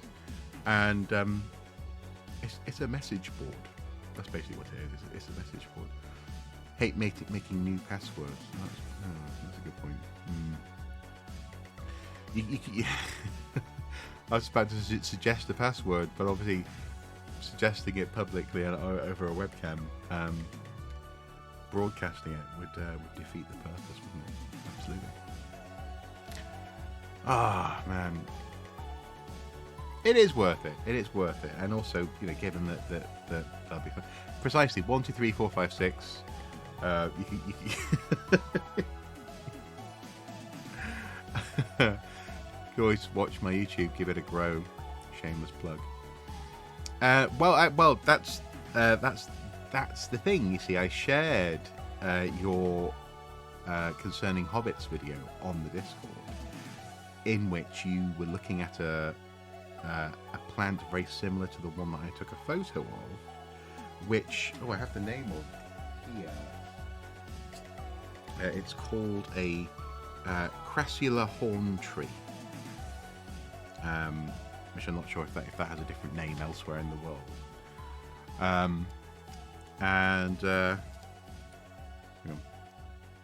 crassula horn tree. I don't know if that... No, that's not going to... The webcam doesn't have autofocus on it. But yeah, crassula horn tree, which is a plant that came in a Halloween pumpkin vase that I quite like, and it reminded me of the one that was in that video anyway. So yes, I shared it. We were talking about plants, and I was like, "Oh man, if only Nolan was here." But anyway, yeah, don't feel as though you have to. Don't feel as though you have to, but you'd be very welcome. Looks like Hobbit Jade. You see what I mean? It does look similar. So I guess it might be the same. I mean, maybe it's different names of the same things, possibly part of the same family.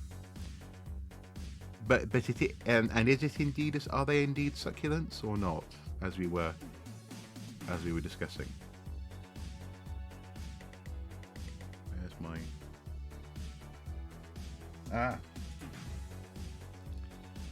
keep on pressing bottles in different places.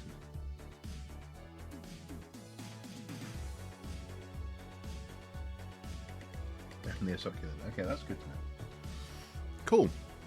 Well, I'm glad I read the label, because it was saying, water the thing, and I was like, it hadn't been watered for a couple of weeks.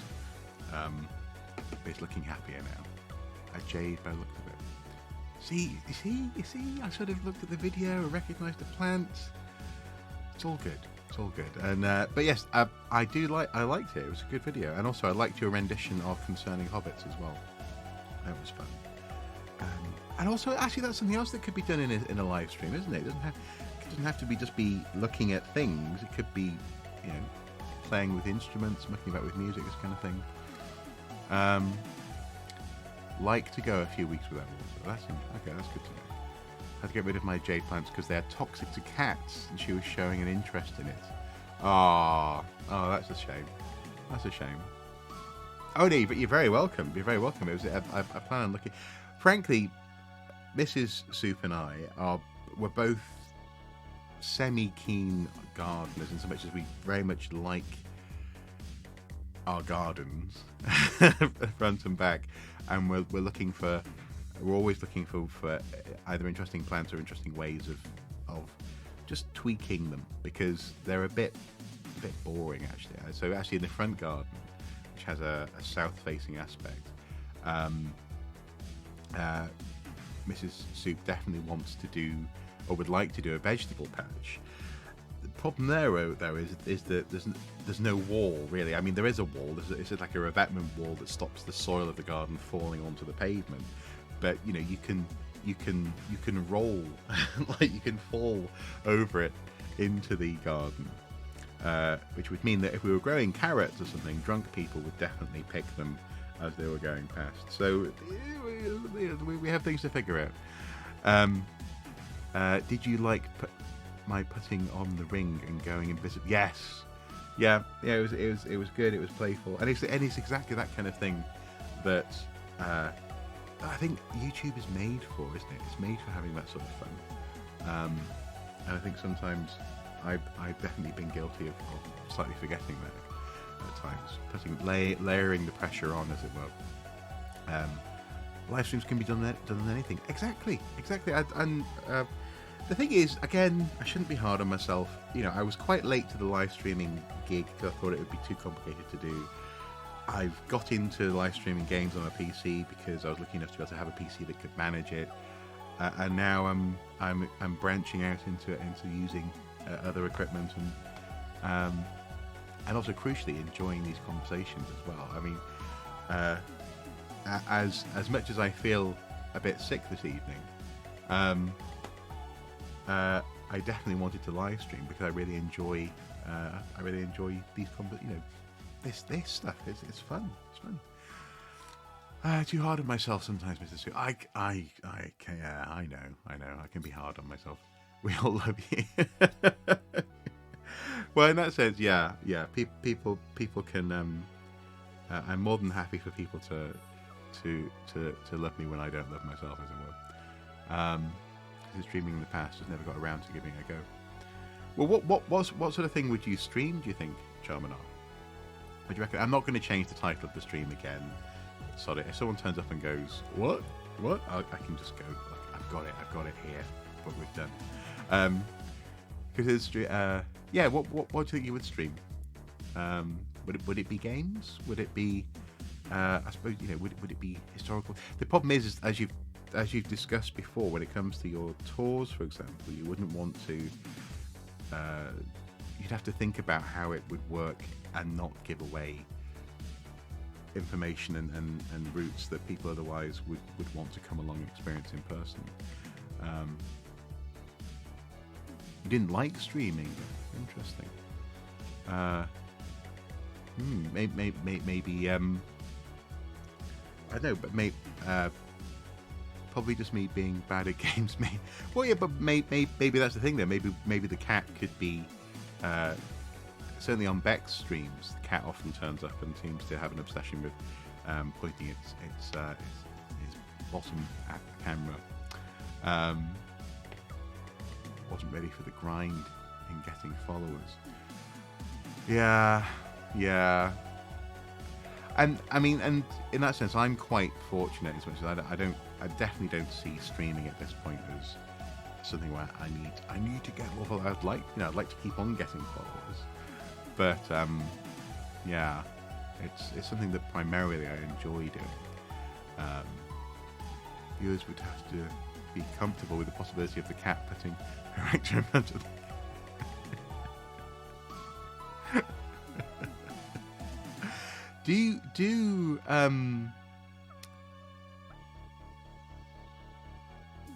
do cats know? Do you think cats know exactly what's going on in that instance? Because a lot of them seem to do it.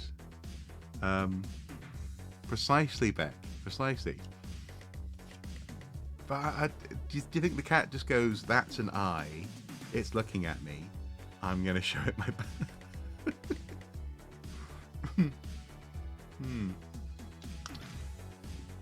They definitely know. Interesting. And is it being friendly? Is it like have a sniff, or I took one video of my cat with my phone. That's exactly what she did. Cool. There's 10 people watching. Gonna show them the goods. Okay, so the cat is an exhibitionist then, in that sense.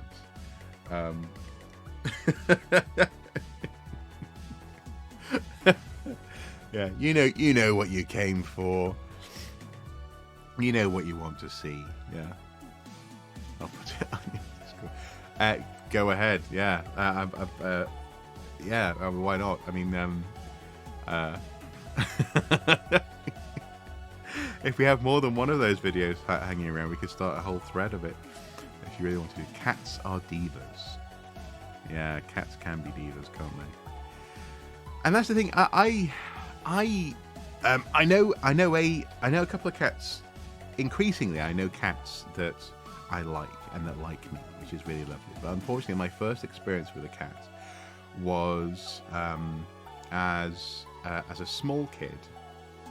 Not that long after, unfortunately, after Dad died, we were staying with some family, aunt, uncle, and cousin, and they had a pet cat.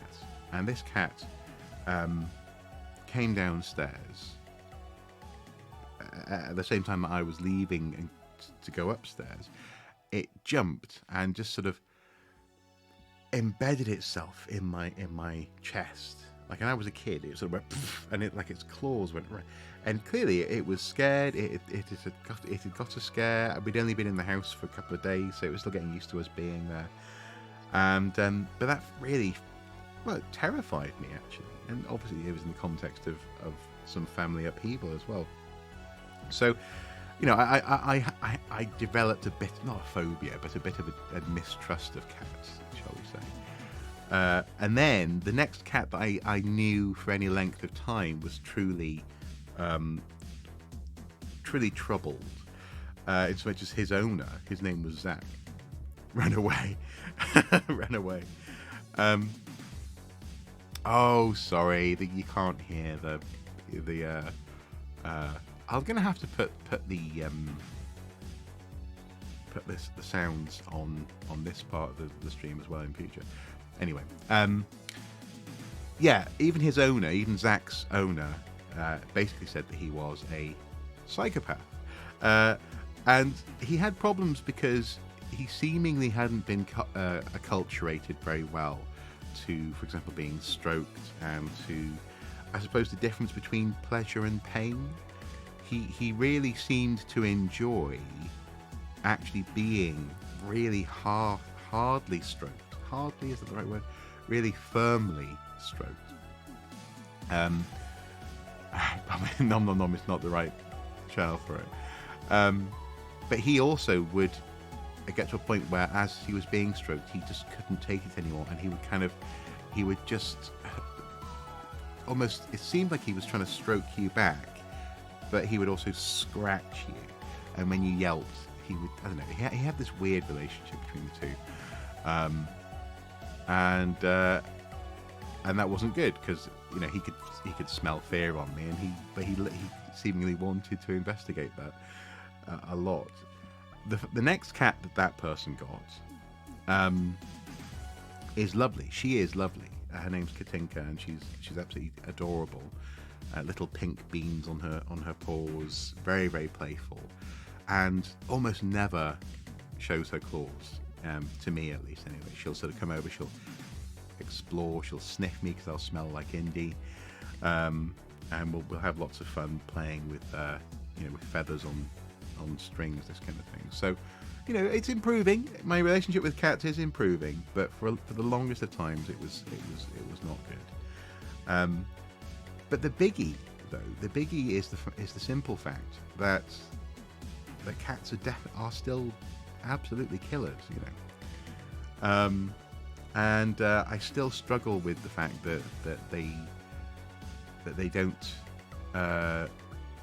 Yeah, obviously they bring in live and semi-live animals into the house and this kind of thing. That does bother me, and I don't mean that in like in a simple human morals way. It's much more a case of the cats still kill even when they're being fed, I suppose. But that's more or less what it is. I sort of think that is a bit of a waste there. You know, but then again, they still want to hunt. They have the instincts. They're semi-domesticated, aren't they? They're not actually. They're not dogs. They're not domesticated in that sense. All the cats we had growing up were pretty much feral, so it was a big change getting the two we have now. They're very much people cats, love being in labs. And that's it. That's it. And clearly, I had just not met a people cat until I was, well, gone 30. So you know, it's been a while. They're self-domesticated. Yeah. No, that's a good description. Definitely, actually, yeah, being self-domesticated. Yeah, and presumably dogs. Well, actually, what's interesting there, is that indoor cats, I think, don't get the opportunity. Okay, that's interesting as well. But then again, sorry, lots of thoughts going on at once. But then again, in your part of the US, and also I seem to recall in Australia and places like that, are cats just less welcome in general? So if cats go out, are they likely to get shot because they're seen as, or you know, less likely for people to be careful not to run them over because they're seen as pests that they murder wildlife, this kind of thing. Exactly. Cats and humans learn to tolerate each other. But what's interesting is that it's clear. So we clearly there must have been. So with dogs, we know that the domestication events happened a few times. So there's evidence of it happening around 120,000 years ago in Siberia. Probably before then, and since then a couple of times. But the most recent one happened around about 10,000 years ago or so. And that's where dogs today come from that most recent domestication event. But what's interesting is that there must have been points in especially the early years, the early millennia of domestication, when dogs were being really seriously actively selected against for being too independent. So I suppose in that sense, dogs gave themselves over to being subject to humans making choices about their population composition in a way that cats never have.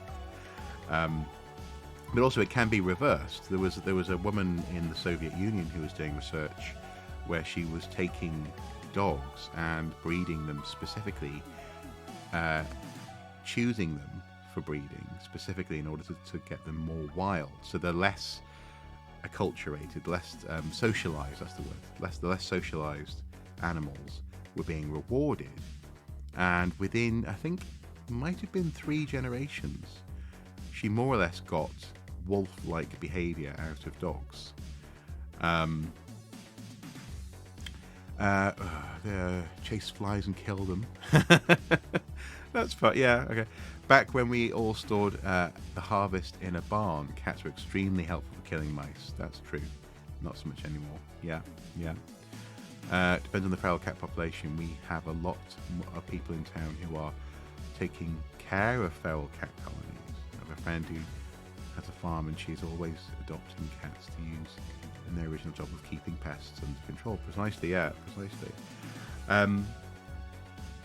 But this notion, though, of reverting a dogs or small dog population back to being a wolf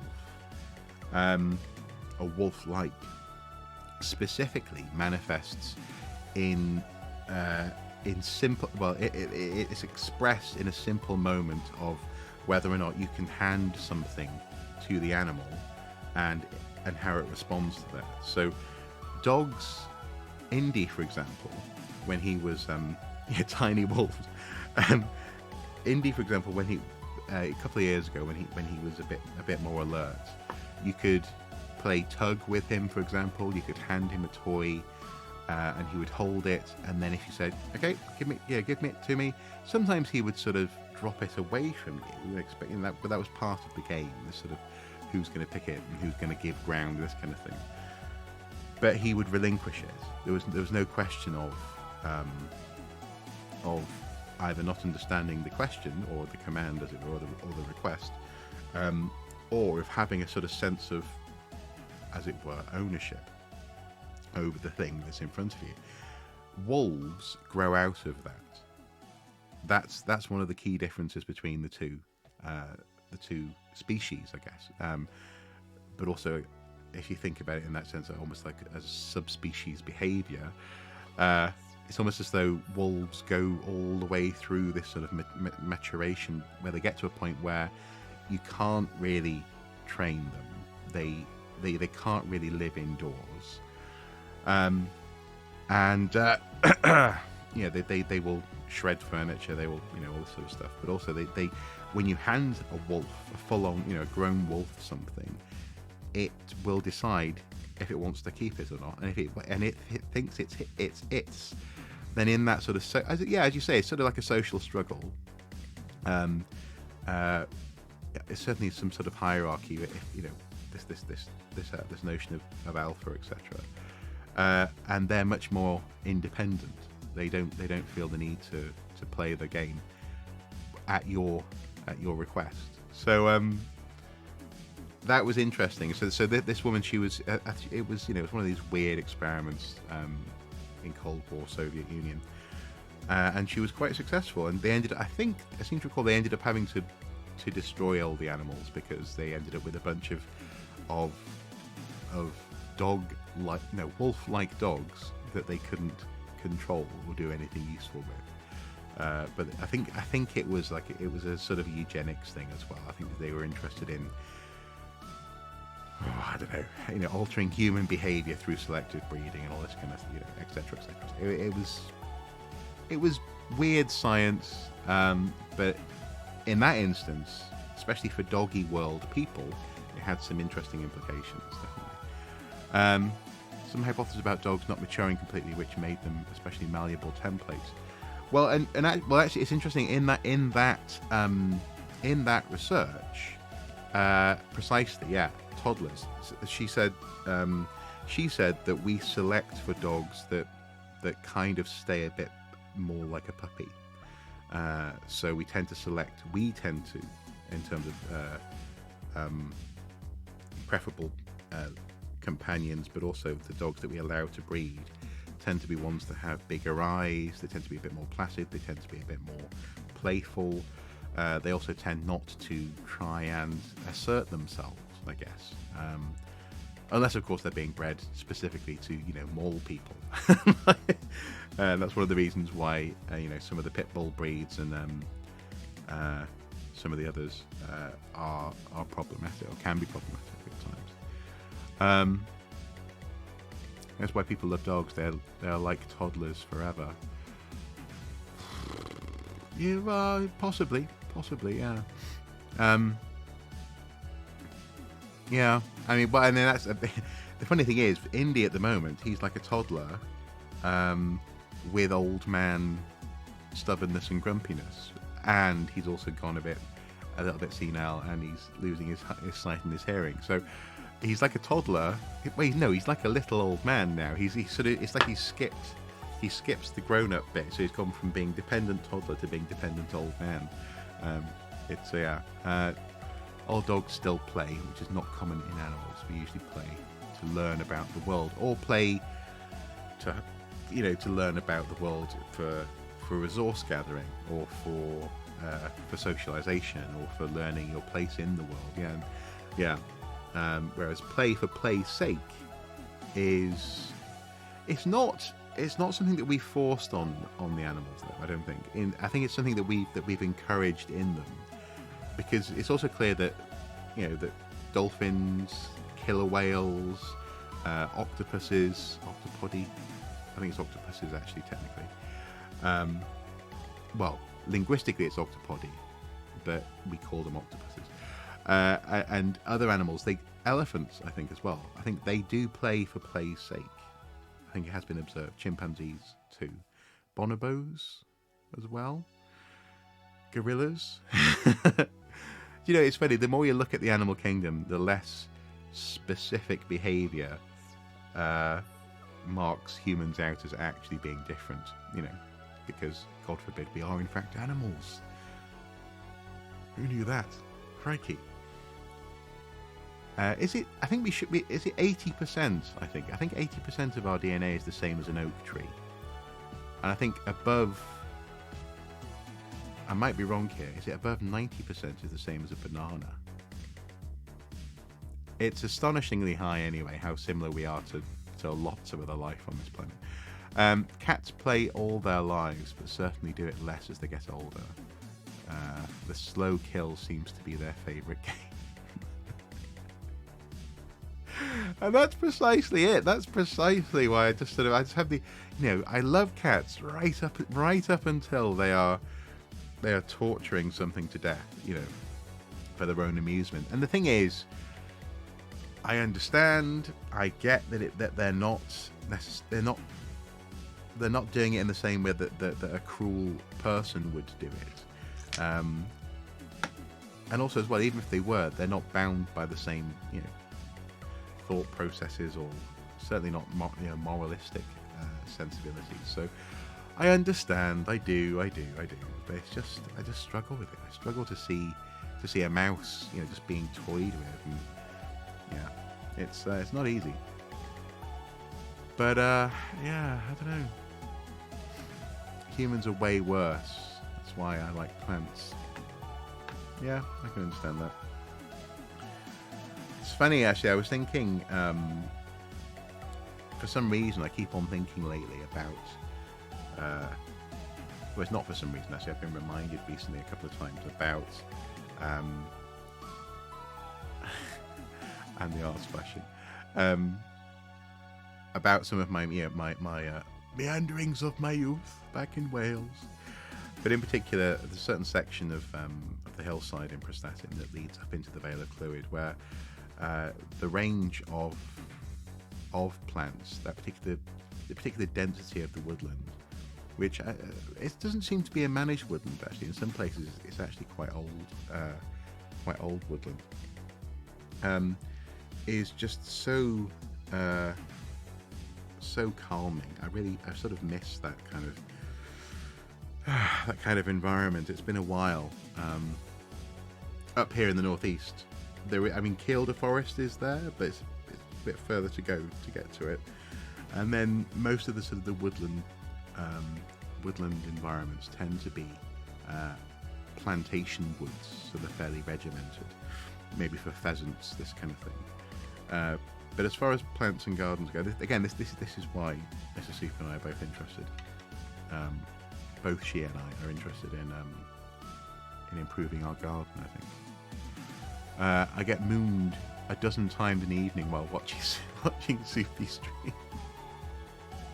But sorry, did we establish that? Is it the cat being friendly or not? I mean, you said check out the goods, but is it the cat sort of is it like them going, what you doing, eh, that kind of thing? Or green spaces are getting harder and harder to find. Yeah. Do you know it? That reminds me of the National Trust, and a few years ago I worked for it. It was my first paid job in the Northeast, as opposed to volunteering. Was working at the National Trust, and we had done a project examining Octavia Hill, one of the founding members of the trust. And she was such an interesting woman. She was a Victorian, sort of upper middle class lady who was living in London and who had a real passion for green spaces, but also crucially access for people who otherwise would not see green spaces. So there are stories of her walking, with kids from London out into the countryside and then back again in a day, just to show them a tree, to show them a farm or something. And she'd get covered in mud, and people were, oh, goodness me, what have you done? Crikey. But there were places in London there are parks that only exist as green spaces because of her. And I find that I find it interesting that obviously forms of philanthropy have changed. We are living in a different age, but it's interesting how were it not for certain people, it seems as though we tend to quite happily just pave over all sorts of green spaces, and so clearly certain key individuals are rightly sensitive to this stuff and help to remind us all. Tails on my face because they want petting while in my lap, and if I don't pet, then I get butts instead. We have lots of wild spaces over here, but most people don't realise that most have been logged at some point in the past. Yeah, completely man-made. But the Rising Sun Park is a nice walk. That's former mining land, farmland, swampland, etc. on the what's currently the fringes of suburbia, I suppose. But it's also crisscrossed by the by wagon ways, former wagon ways that help people to move coal from the open cast mines to the Tyne, isn't it? Flashing might have something to do with the way cats interact with other cats. That is directed to Earth humans as an extension of that. Yeah. That is highly likely. Yeah, it could be the mooning is definitely her signal that she wants a cuddle. That's where the Wall's End mining disaster happened. Obviously I know about. No, so not obviously. I do. I know about the disaster. I didn't realise it happened there. Interesting. Memorial for, is it St. Peter's Church? Right. That's quite some distance. Sorry. That's quite some distance from the Rising Sun, though, St. Peter's. Is it? Actually, I suppose not, because it's I suppose at that time Battle Hill wouldn't have been as filled in as it is now, so maybe St. Peter's was the closest medium-sized church, and that's where people would have gathered.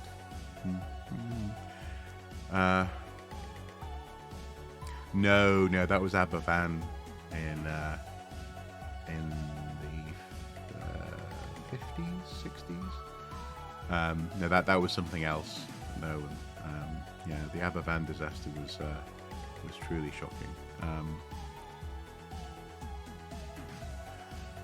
Yeah, well, I think the Rising Sun, that one is the one that's mostly mentioned, isn't it? And also certainly your man, the interesting local historian person, I forgot what his name, Ken. Ken has definitely. I've been to a lecture where Ken talked about the Rising Sun one before, I think. Yeah, okay then. Yeah, that makes sense. Oh, of course, and that's why the pub... Sorry, this must be so interesting to everyone else watching this stream. Just me and Charmin are talking about Wall's End. That's why the pub... the name escapes me now, but I've made a video about it briefly before, because it was eroding, wasn't it? But the pub that's recently been turned into flats at the end of High Street, not too far from the high school there, is where it is, and is what it was called because it's part of the Wagonway infrastructure. Yeah, I forgotten what the name is now. But that makes perfect sense. Yeah. Okay. Yeah. Cool. Yeah. And of course, yes, of course, because the wagonway comes down the Dean, and it's funny, isn't it? Because of how we live and how we travel through landscape these days. It's funny how sometimes my wife describes it sometimes as though you get blank spaces filled in. So, there are portions of Newcastle that for years we would drive from here to here or walk from there to there, and we just wouldn't think about the fact that you could these other streets would connect these spaces up.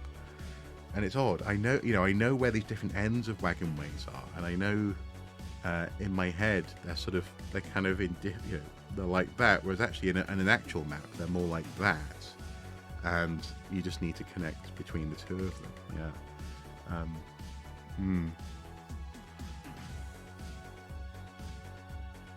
Calling the Wagonway project in Scotland. That's one that I haven't come across. You have to take a look at that one. But yeah, wagonways and that whole landscape around here is it's one of those things that hopefully will only increase in terms of our knowledge of it, but also in terms of its usefulness for local history teaching, local identity awareness, this kind of thing. Because I think there's quite a there's a slight gap when it comes to as we've talked about in person before, Charminar, the fact that there's this sort of weirdness of Romans and then Stotties. There's the development of the industrial landscape around here, and in that sense, the industrial revolution globally that started in places like this. I think we've got to be more careful about how we preserve those landscapes. The story here in Minnesota about Native American child home they want to excavate to find old graves. It's currently a school, I think. Oh, and is that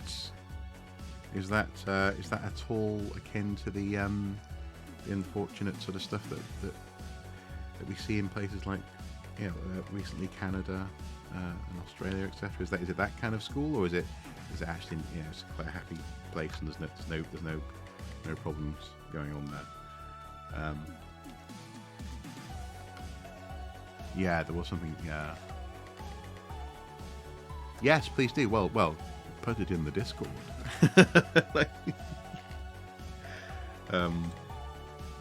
It was not a good place. Okay. Yeah. Speaking of which, Charminar might know this more than others, but I don't know. Has anything come out of COP26 yet? I know that they were set to finish they were scheduled to finish at 6 o'clock this evening, so about 6 hours ago. But they were going to be ended up going post-stream bits. Yeah, that's a good idea. But they were set to have to go on after hours, and some people were even suggesting it might go on into the weekend. So long after it was scheduled to finish. But the last I heard was that they had unfortunately rolled back on language, so they made it sort of so that actually maybe we don't need to give up coal anytime soon. But hopefully for goodness sake. Like I heard on the news, we were making tea, and I heard on the radio someone saying. A news anchor saying, "The question is, will the coal industry tolerate language which states that we need to cease using coal in the incoming decades?" And I was just like, I don't care if they can tolerate it. Like, and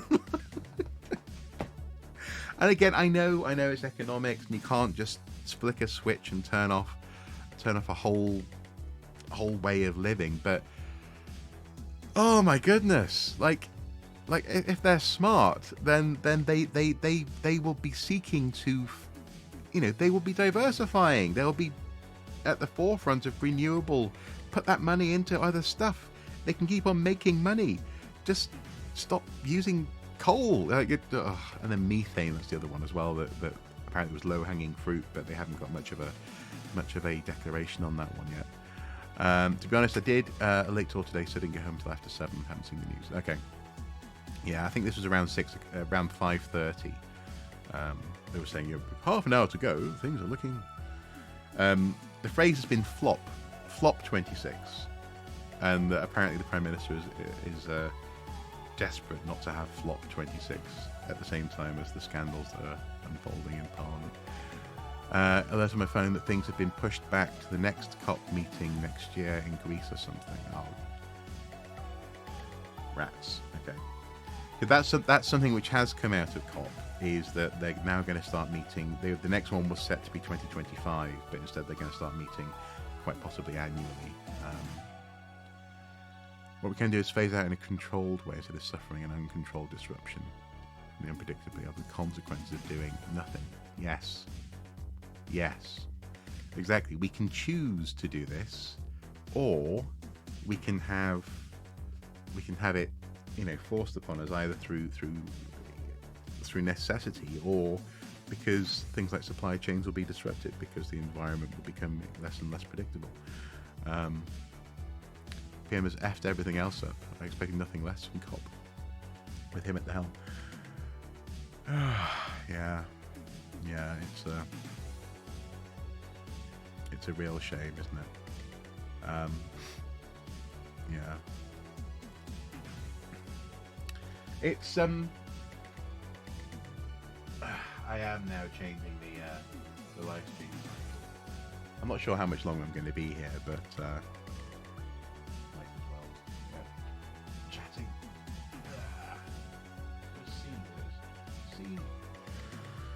Oh, and I mean, one of the things that occurred to me earlier was that one of the issues here is that we're all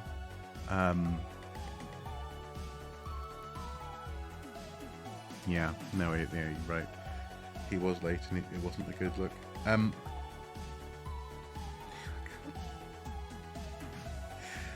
So it's just so embarrassing. It's just so embarrassing. And what's really annoying, what's really blooming annoying, is that I've noticed that I have some of the same rhetorical tendencies as Prime Minister Johnson. This thing to sort of go, when you, not that I do it precisely like that, but yeah, it's an unfortunate thing that happens when you're thinking about what you want to say next. But he's built it into this clownish, buffoonish, not anyway.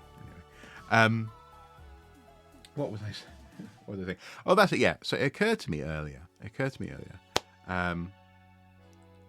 Yes, I did. Yeah, he called. I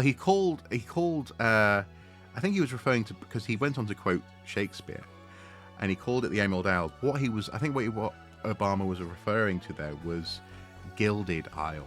So Shakespeare called Britain this Gilded Isle, and then he went on to quote Shakespeare. What was it?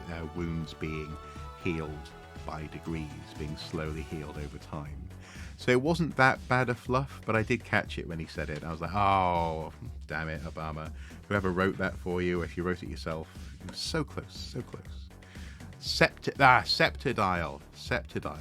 That's it, not septic in chat, yeah. This sceptred Isle, not gilded, sceptred, yeah. Beyond causing kids to starve or risking...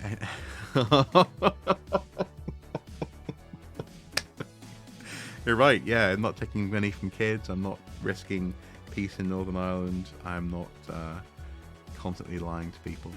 Septic is what I call it, though. Yeah, yes, I can understand.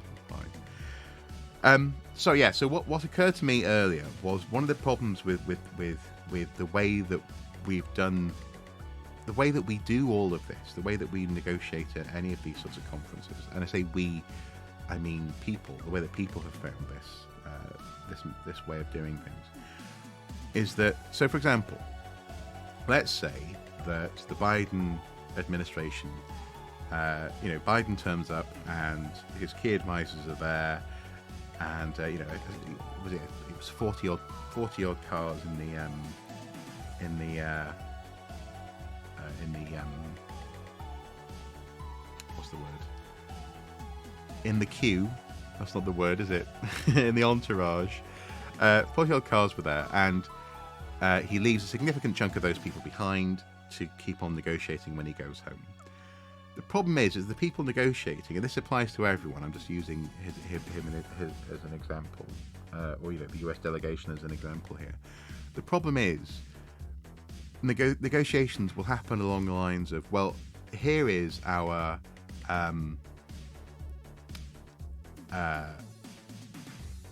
I'll come back to that in a second, Nolan. Here is our base. Here is our maximum. The maximum that we're willing to relinquish in these negotiations. Here is our bottom line. If it was a negotiation in terms of the price of a house, for example, or whatever, as people often like to say, this is the minimum that we're willing to accept. However, if it was selling a house, get more than that if you can. In this instance, what you've got are people who are negotiating, who have a sense of what they're willing to do if they absolutely have to, but they're trying to find ways to not have to do it. And I think that's to quote earlier in the stream, that's an ass-backward way of doing this sort of negotiation.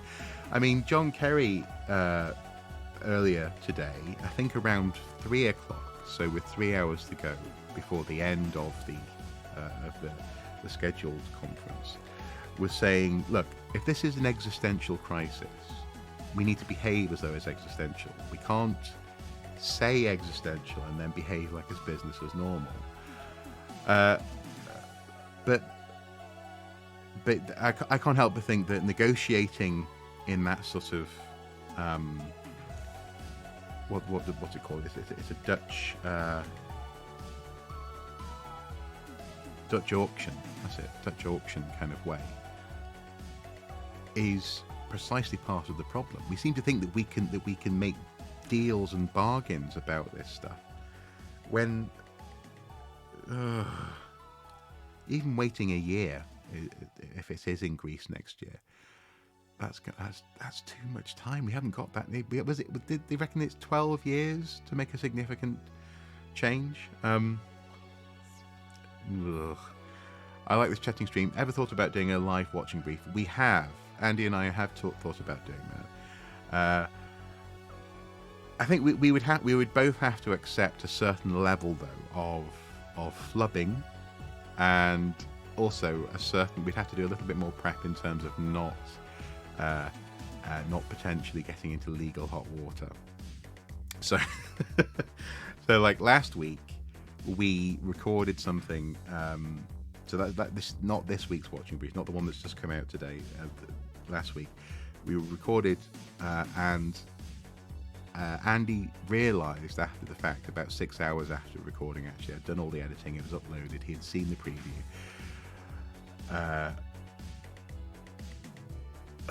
Man, but at that point I hadn't yet made it available on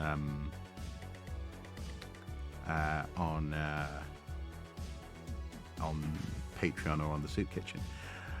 He realised that he had said something that was potentially libelous. No, sorry. Libel is slander. Libel is print. Slander is verbal. So he'd said something that was potentially slanderous and that could get us in trouble if someone wanted to. This was around. No, I won't say what it was about because that could get me in trouble. He said something that he shouldn't have said, that someone could have sued us for if they wanted to, and sometimes that happens on Watching Brief. We have to be careful this week as well. Exactly, yeah, precisely. Yeah, those cuts, sometimes we say something, we go, no. We can't imply that. We can say it in another way, but we can't imply that because, yeah. Which is interesting. I mean, that's a really interesting way of working, though. I really like the fact that we're doing work on Watching Brief that's actually,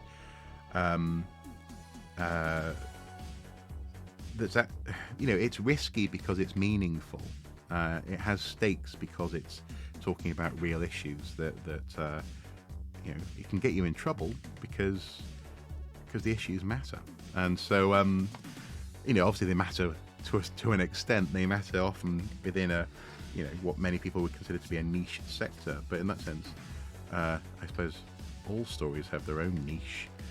And in this instance, sometimes we have to be very careful about what we're saying. So I think when if we were doing it live, we would have to have a very careful conversation about, okay, this is what we can say, this is how we can say it, or we just pick a topic that wasn't so fraught.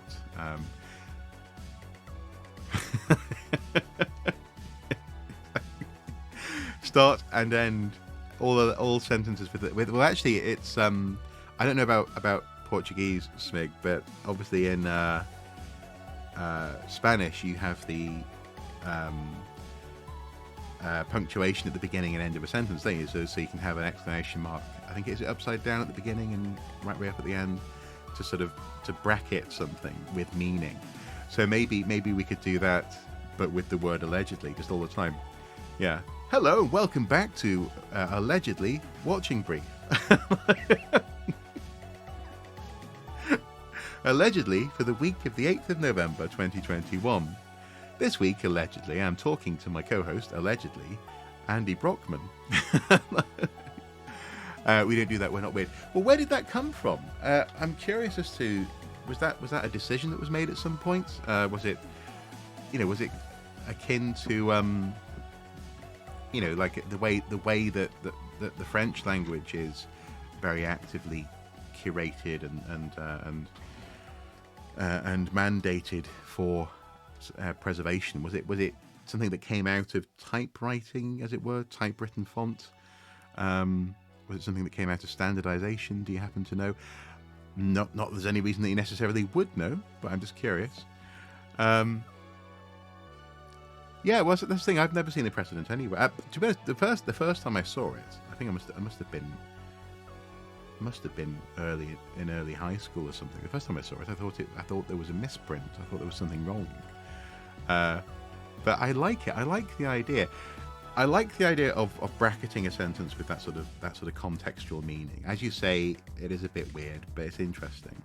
But I also like, and this is where being brought up bilingual, but also I guess having sort of various other languages to lesser and greater extents, is interesting because it can help you think about the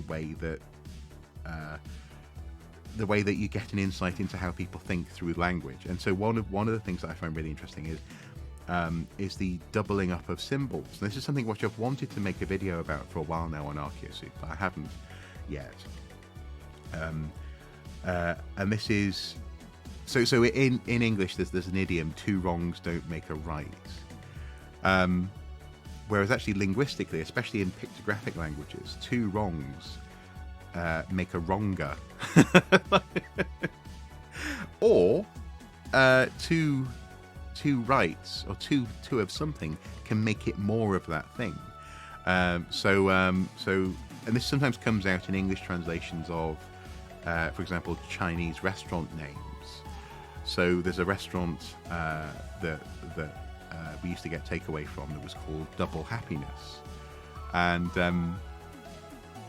we both loved Double Happiness as a notion. Double happiness? Oh, that's really cool. But then we realised, no, it's specifically because actually next to it on the sign, the symbol for happiness was there twice. And so double happiness expresses a kind of almost a mathematical concept, I guess, in English. It's this sort of notion of you're doubling. There's two of it. There's, that sort of connotation. Was it further, not farther? That sort of idea of an expansion of the extent of something, doubling the happiness. Whereas actually, when you double the symbols, and I've confirmed this now. I've had this conversation with a couple of Chinese speakers now, Cantonese speakers, sorry, and they say no, it is actually, when you double the symbol, you are. It's not just that you are sort of, as it were, conceptually, mathematically doubling it, or sort of. It's much more a case of you are increasing it. And increasing its potency by having it repeated, and you sometimes see this in well, it's again in English. Oh, sorry, of course, Charmanar, you'll know all about this. Sorry, I'm talking about this from a standpoint of being fascinated through the discovery of it being implied and then coming across it and finding. I find it delightful that our suspicion, because Mrs. comes from an ancient languages background, even though she's now a social worker, and obviously I'm an archaeologist with interested in language. So we were intrigued by this, almost like in the same way that a philologist might be when they're trying to look at a language and understand it. But it was really cool to actually talk to people who spoke it and get that sense of it actually being. Yeah, there's so Uber in German, overemphasis Vietnamese too, absolutely, but also see, I don't think cool works because it doesn't imply colder, does it? Or coldest, as it were, or cool, cooler, so I don't think it works in that instance. But for example, in Welsh, there's the word iawn, iawn, iawn. It technically means, well, the translation is very, but it doesn't mean very. It means in a very similar way to doubling a pictographic symbol. It means more of. So da iawn means very good in English, but actually it doesn't mean very good. It means gooderer. But again, this is the beautiful thing. This is the really, truly beautiful thing. I think about learning and holding in your head multiple languages. Is cool. Ice cold. So da iawn, gooderer. More or less, that kind of thing, which is fantastic. And sorry, I know I'm going all over the place in this conversation, but yeah, we took great pleasure in that, and having that confirmation. There's a particular Chinese idiom which means so. If someone asks how you are, literally translated, it means horse, tiger. Interesting. Horse, tiger. Is that an expression of extremes? Horses are quite friendly, tigers are quite scary. Somewhere in between. Cray implies really crazy right now, from what I've picked up on the current lingo in 10-year-olds. Excuse me, sorry. Yeah. Okay. Yeah. Cray. Yeah. I think I most recently heard that in Eminem's Godzilla. I seem to recall. Nice. Cray is a good one. Yeah. Okay. Yeah, I can see that working. Yeah. Cray. Cha. Very burned.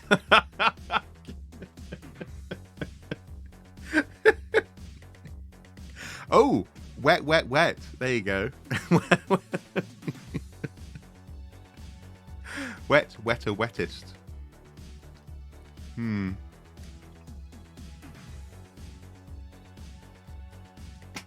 But yes, languages are fantastic. And and interestingly, these functions are performed in different ways in the predecessors to English. In Old English, though, that you wouldn't repeat the word, and you wouldn't necessarily have to have a descriptor or a descriptor of an extent in order to increase the potency of whatever it is you're describing. You'd just change an ending. You'd put something onto the word that would make it mean more of that. So English has an interesting history when it comes to that sort of stuff, and a lot of it has just been forgotten because English is a weird language. It's just the way that characters grouped together change their meanings. Uses characters for horse and tiger, yet they have nothing to do with the meaning. Oh, I see. Okay, that makes sense. Yeah. And so it's intriguing. So like the way that primary schools will talk about hieroglyphs is they will do sound transliteration from symbols and match them up to obviously a Greek alphabet, a modern alphabet.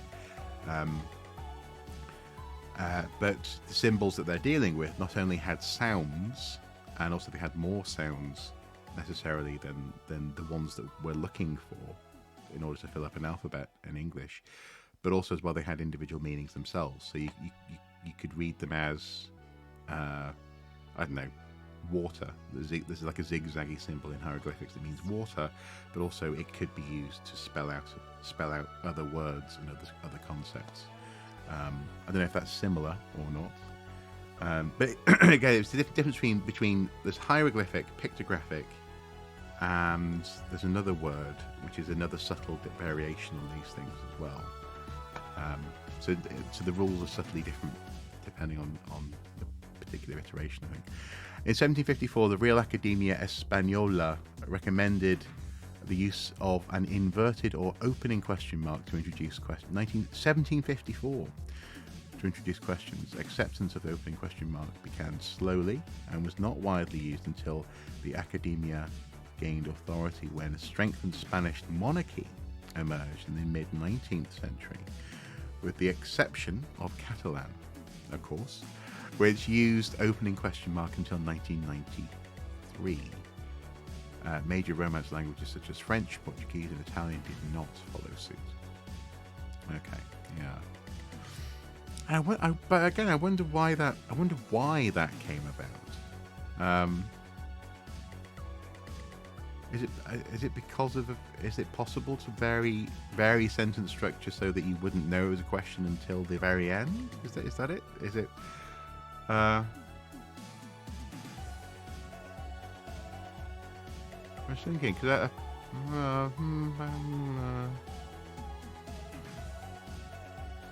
I mean, there definitely are languages where it doesn't matter what order you say the words in, and therefore maybe an indicator at the beginning would make sense. There are, for example, in Welsh, it's more or less the same in terms of language structure, sentence structure to, broadly speaking, most other Romance languages.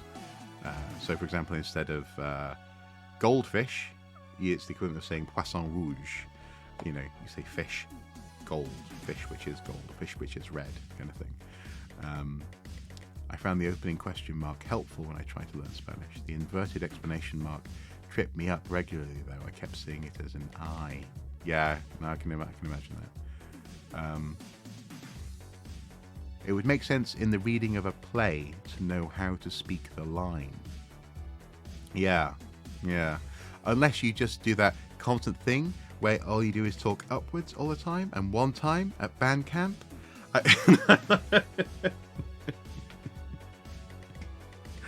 Yeah.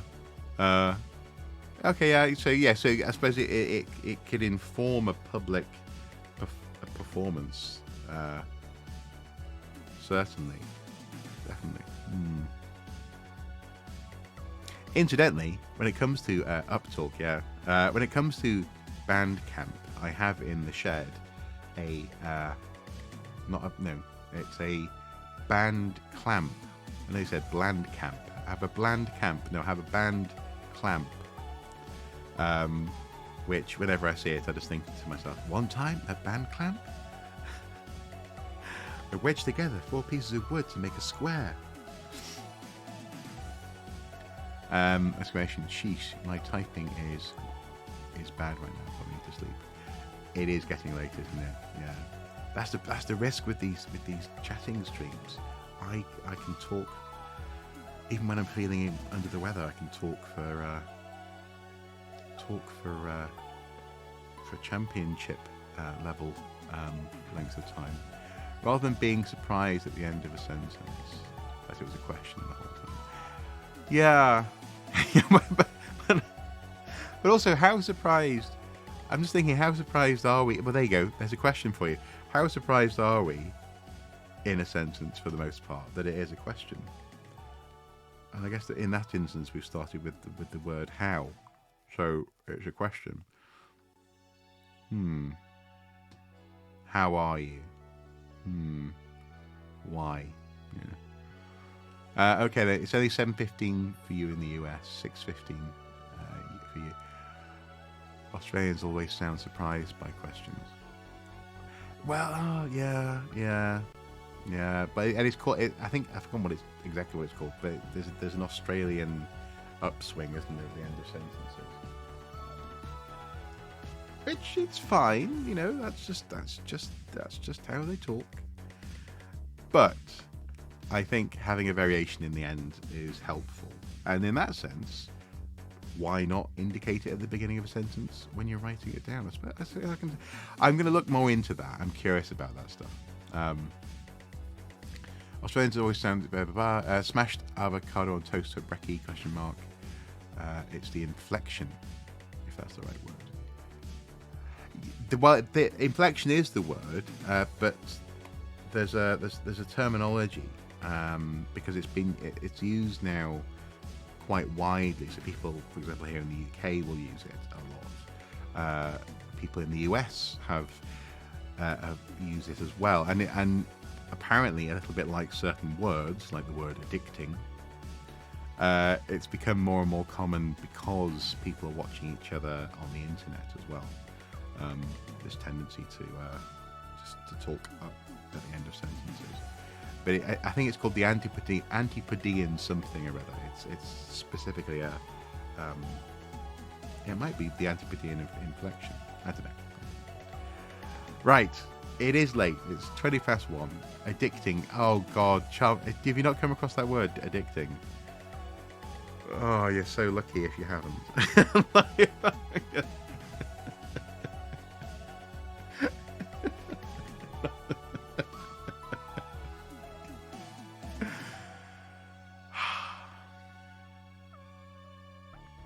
Yeah, addictive. Addictive is the word. And as I always say, and I'm sure it's my favourite word to hate on, and as I always say in this instance, you don't say that addicting is annoying, do you? You can't change the ending. It's not a word. Annoying is nothing. It's annoying, addictive, and annoying, not addicting and annoying. Anyway. I haven't. You've lived a blessed life, by the sounds of it. You've travelled all over the world. You've learned other languages, and you don't know the word addicting. That, by my count, and if you get to do a tour with Rick Astley this weekend, I think you can claim to have won life. This weekend, I learned that I didn't know the word addicting, and until recently, and I got to tour with Rick Astley over the weekend. No, seriously, if he does, that would be amazing. I really would. It would be so cool. Although I don't know, would he come on his own, or would he have an entourage with him? I don't know. Let us know if you do. A question though, if you do get to go on a tour with him, is he related to the Astleys who live at Seaton Delaval Hall? Because there's an Astley family there, which is hello soapbox. I should just call it the soup box. Yeah, but if that could be an interesting question. He may not know about the Seaton Delaval Astleys, but obviously the Delaval family sold the house at some point to the Astleys, and the Astleys, they hashtag soupbox. They now live in one wing of the house because a lot of it is a ruin. But you know, that could be a little interesting thing just to sprinkle in there for him when he inevitably gets back to you and you take him on a tour of Newcastle tomorrow or over the weekend. Is he here for a week? Maybe. I guess I don't know. I guess we'll see. Haha, you got it. Baron Hastings. No. Where's my? There's my phone. Hang on. Let's see. Keep the phone away from the microphone. Astley's.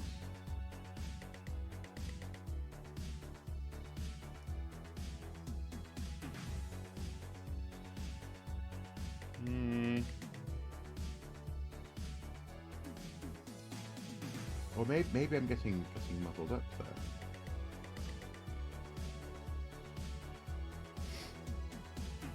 There's Astley Park.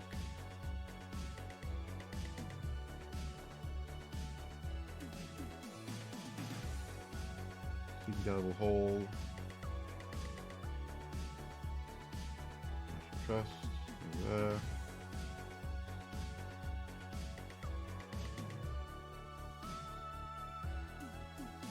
Architect. Closures.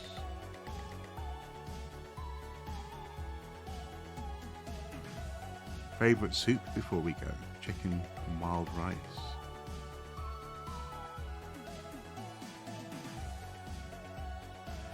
Mine is normally pea and ham, I think. Pea and ham soup. Maybe with some mint. Francis Blake Delaval. More modern times. There you go, yeah. Edward Delaval Henry Astley, 22nd Baron Hastings. There you go. Sorry, yeah. Okay, Baron Hastings.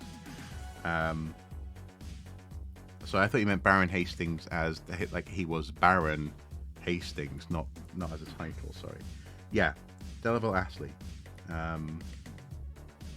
But now I think they get. Last time I was there, they were going by. Oh, whoever was talking to me was talking about them as Astleys, and they got talking about it because they noticed my name on a ticket on the ticket, and they said, "Oh, are you related to the family? Is it some sort of family?" I was like, "No. Astles is a different thing to Astley." But he might be related to them. Well, but the thing is that if he's possibly related to my dad, maybe the names are related. But even if they are, the Astleys at Delaval have Seaton Delaval. They have a different. I quickly looked into it. They have a very different background in terms of the past couple of centuries and where they were living in the country. We have Rock Soup. One more stop on the tour in Manchester. Okay, rock soup over here with which comes with actual rock somewhere in there. Ooh. Does that impart flavour? Is it like a hot rock thing? Does it sort of heat the soup? Pozole. Guay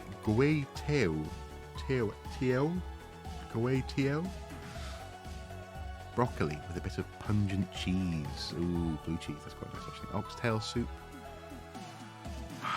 You see, one of the problems is that most of these really traditional recipes I've only ever had either from a tin or from very,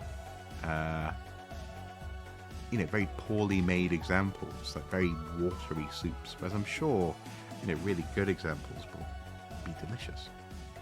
First time chat from viewer, Papa Wheelie. Papa Wheelie? Is that a type of soup? We are just very poor over here, so we eat our rocks. Is that a soup? Or should we be worried? You make back wheels stay on the ground and front wheels go up. Well, yeah, I I get what a wheelie is. I mean, I can do it on my chair if you really want me to.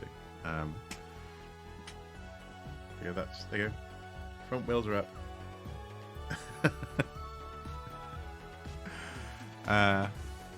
Thai beef noodle soup. Okay, yeah. Hell yeah, sick wheelie, bro. Thank you. You're very welcome. You're very welcome.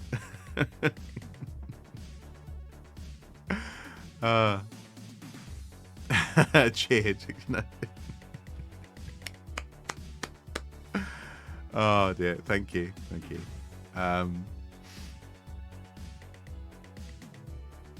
Thai beef noodle soup. Okay, cool. Cool. That was Nana.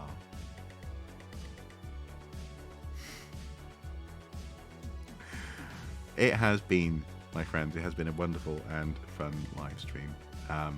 But we are approaching half one. I definitely need my sleep tonight. That really is the best content I've seen on this channel. Oh yeah, yeah, boy.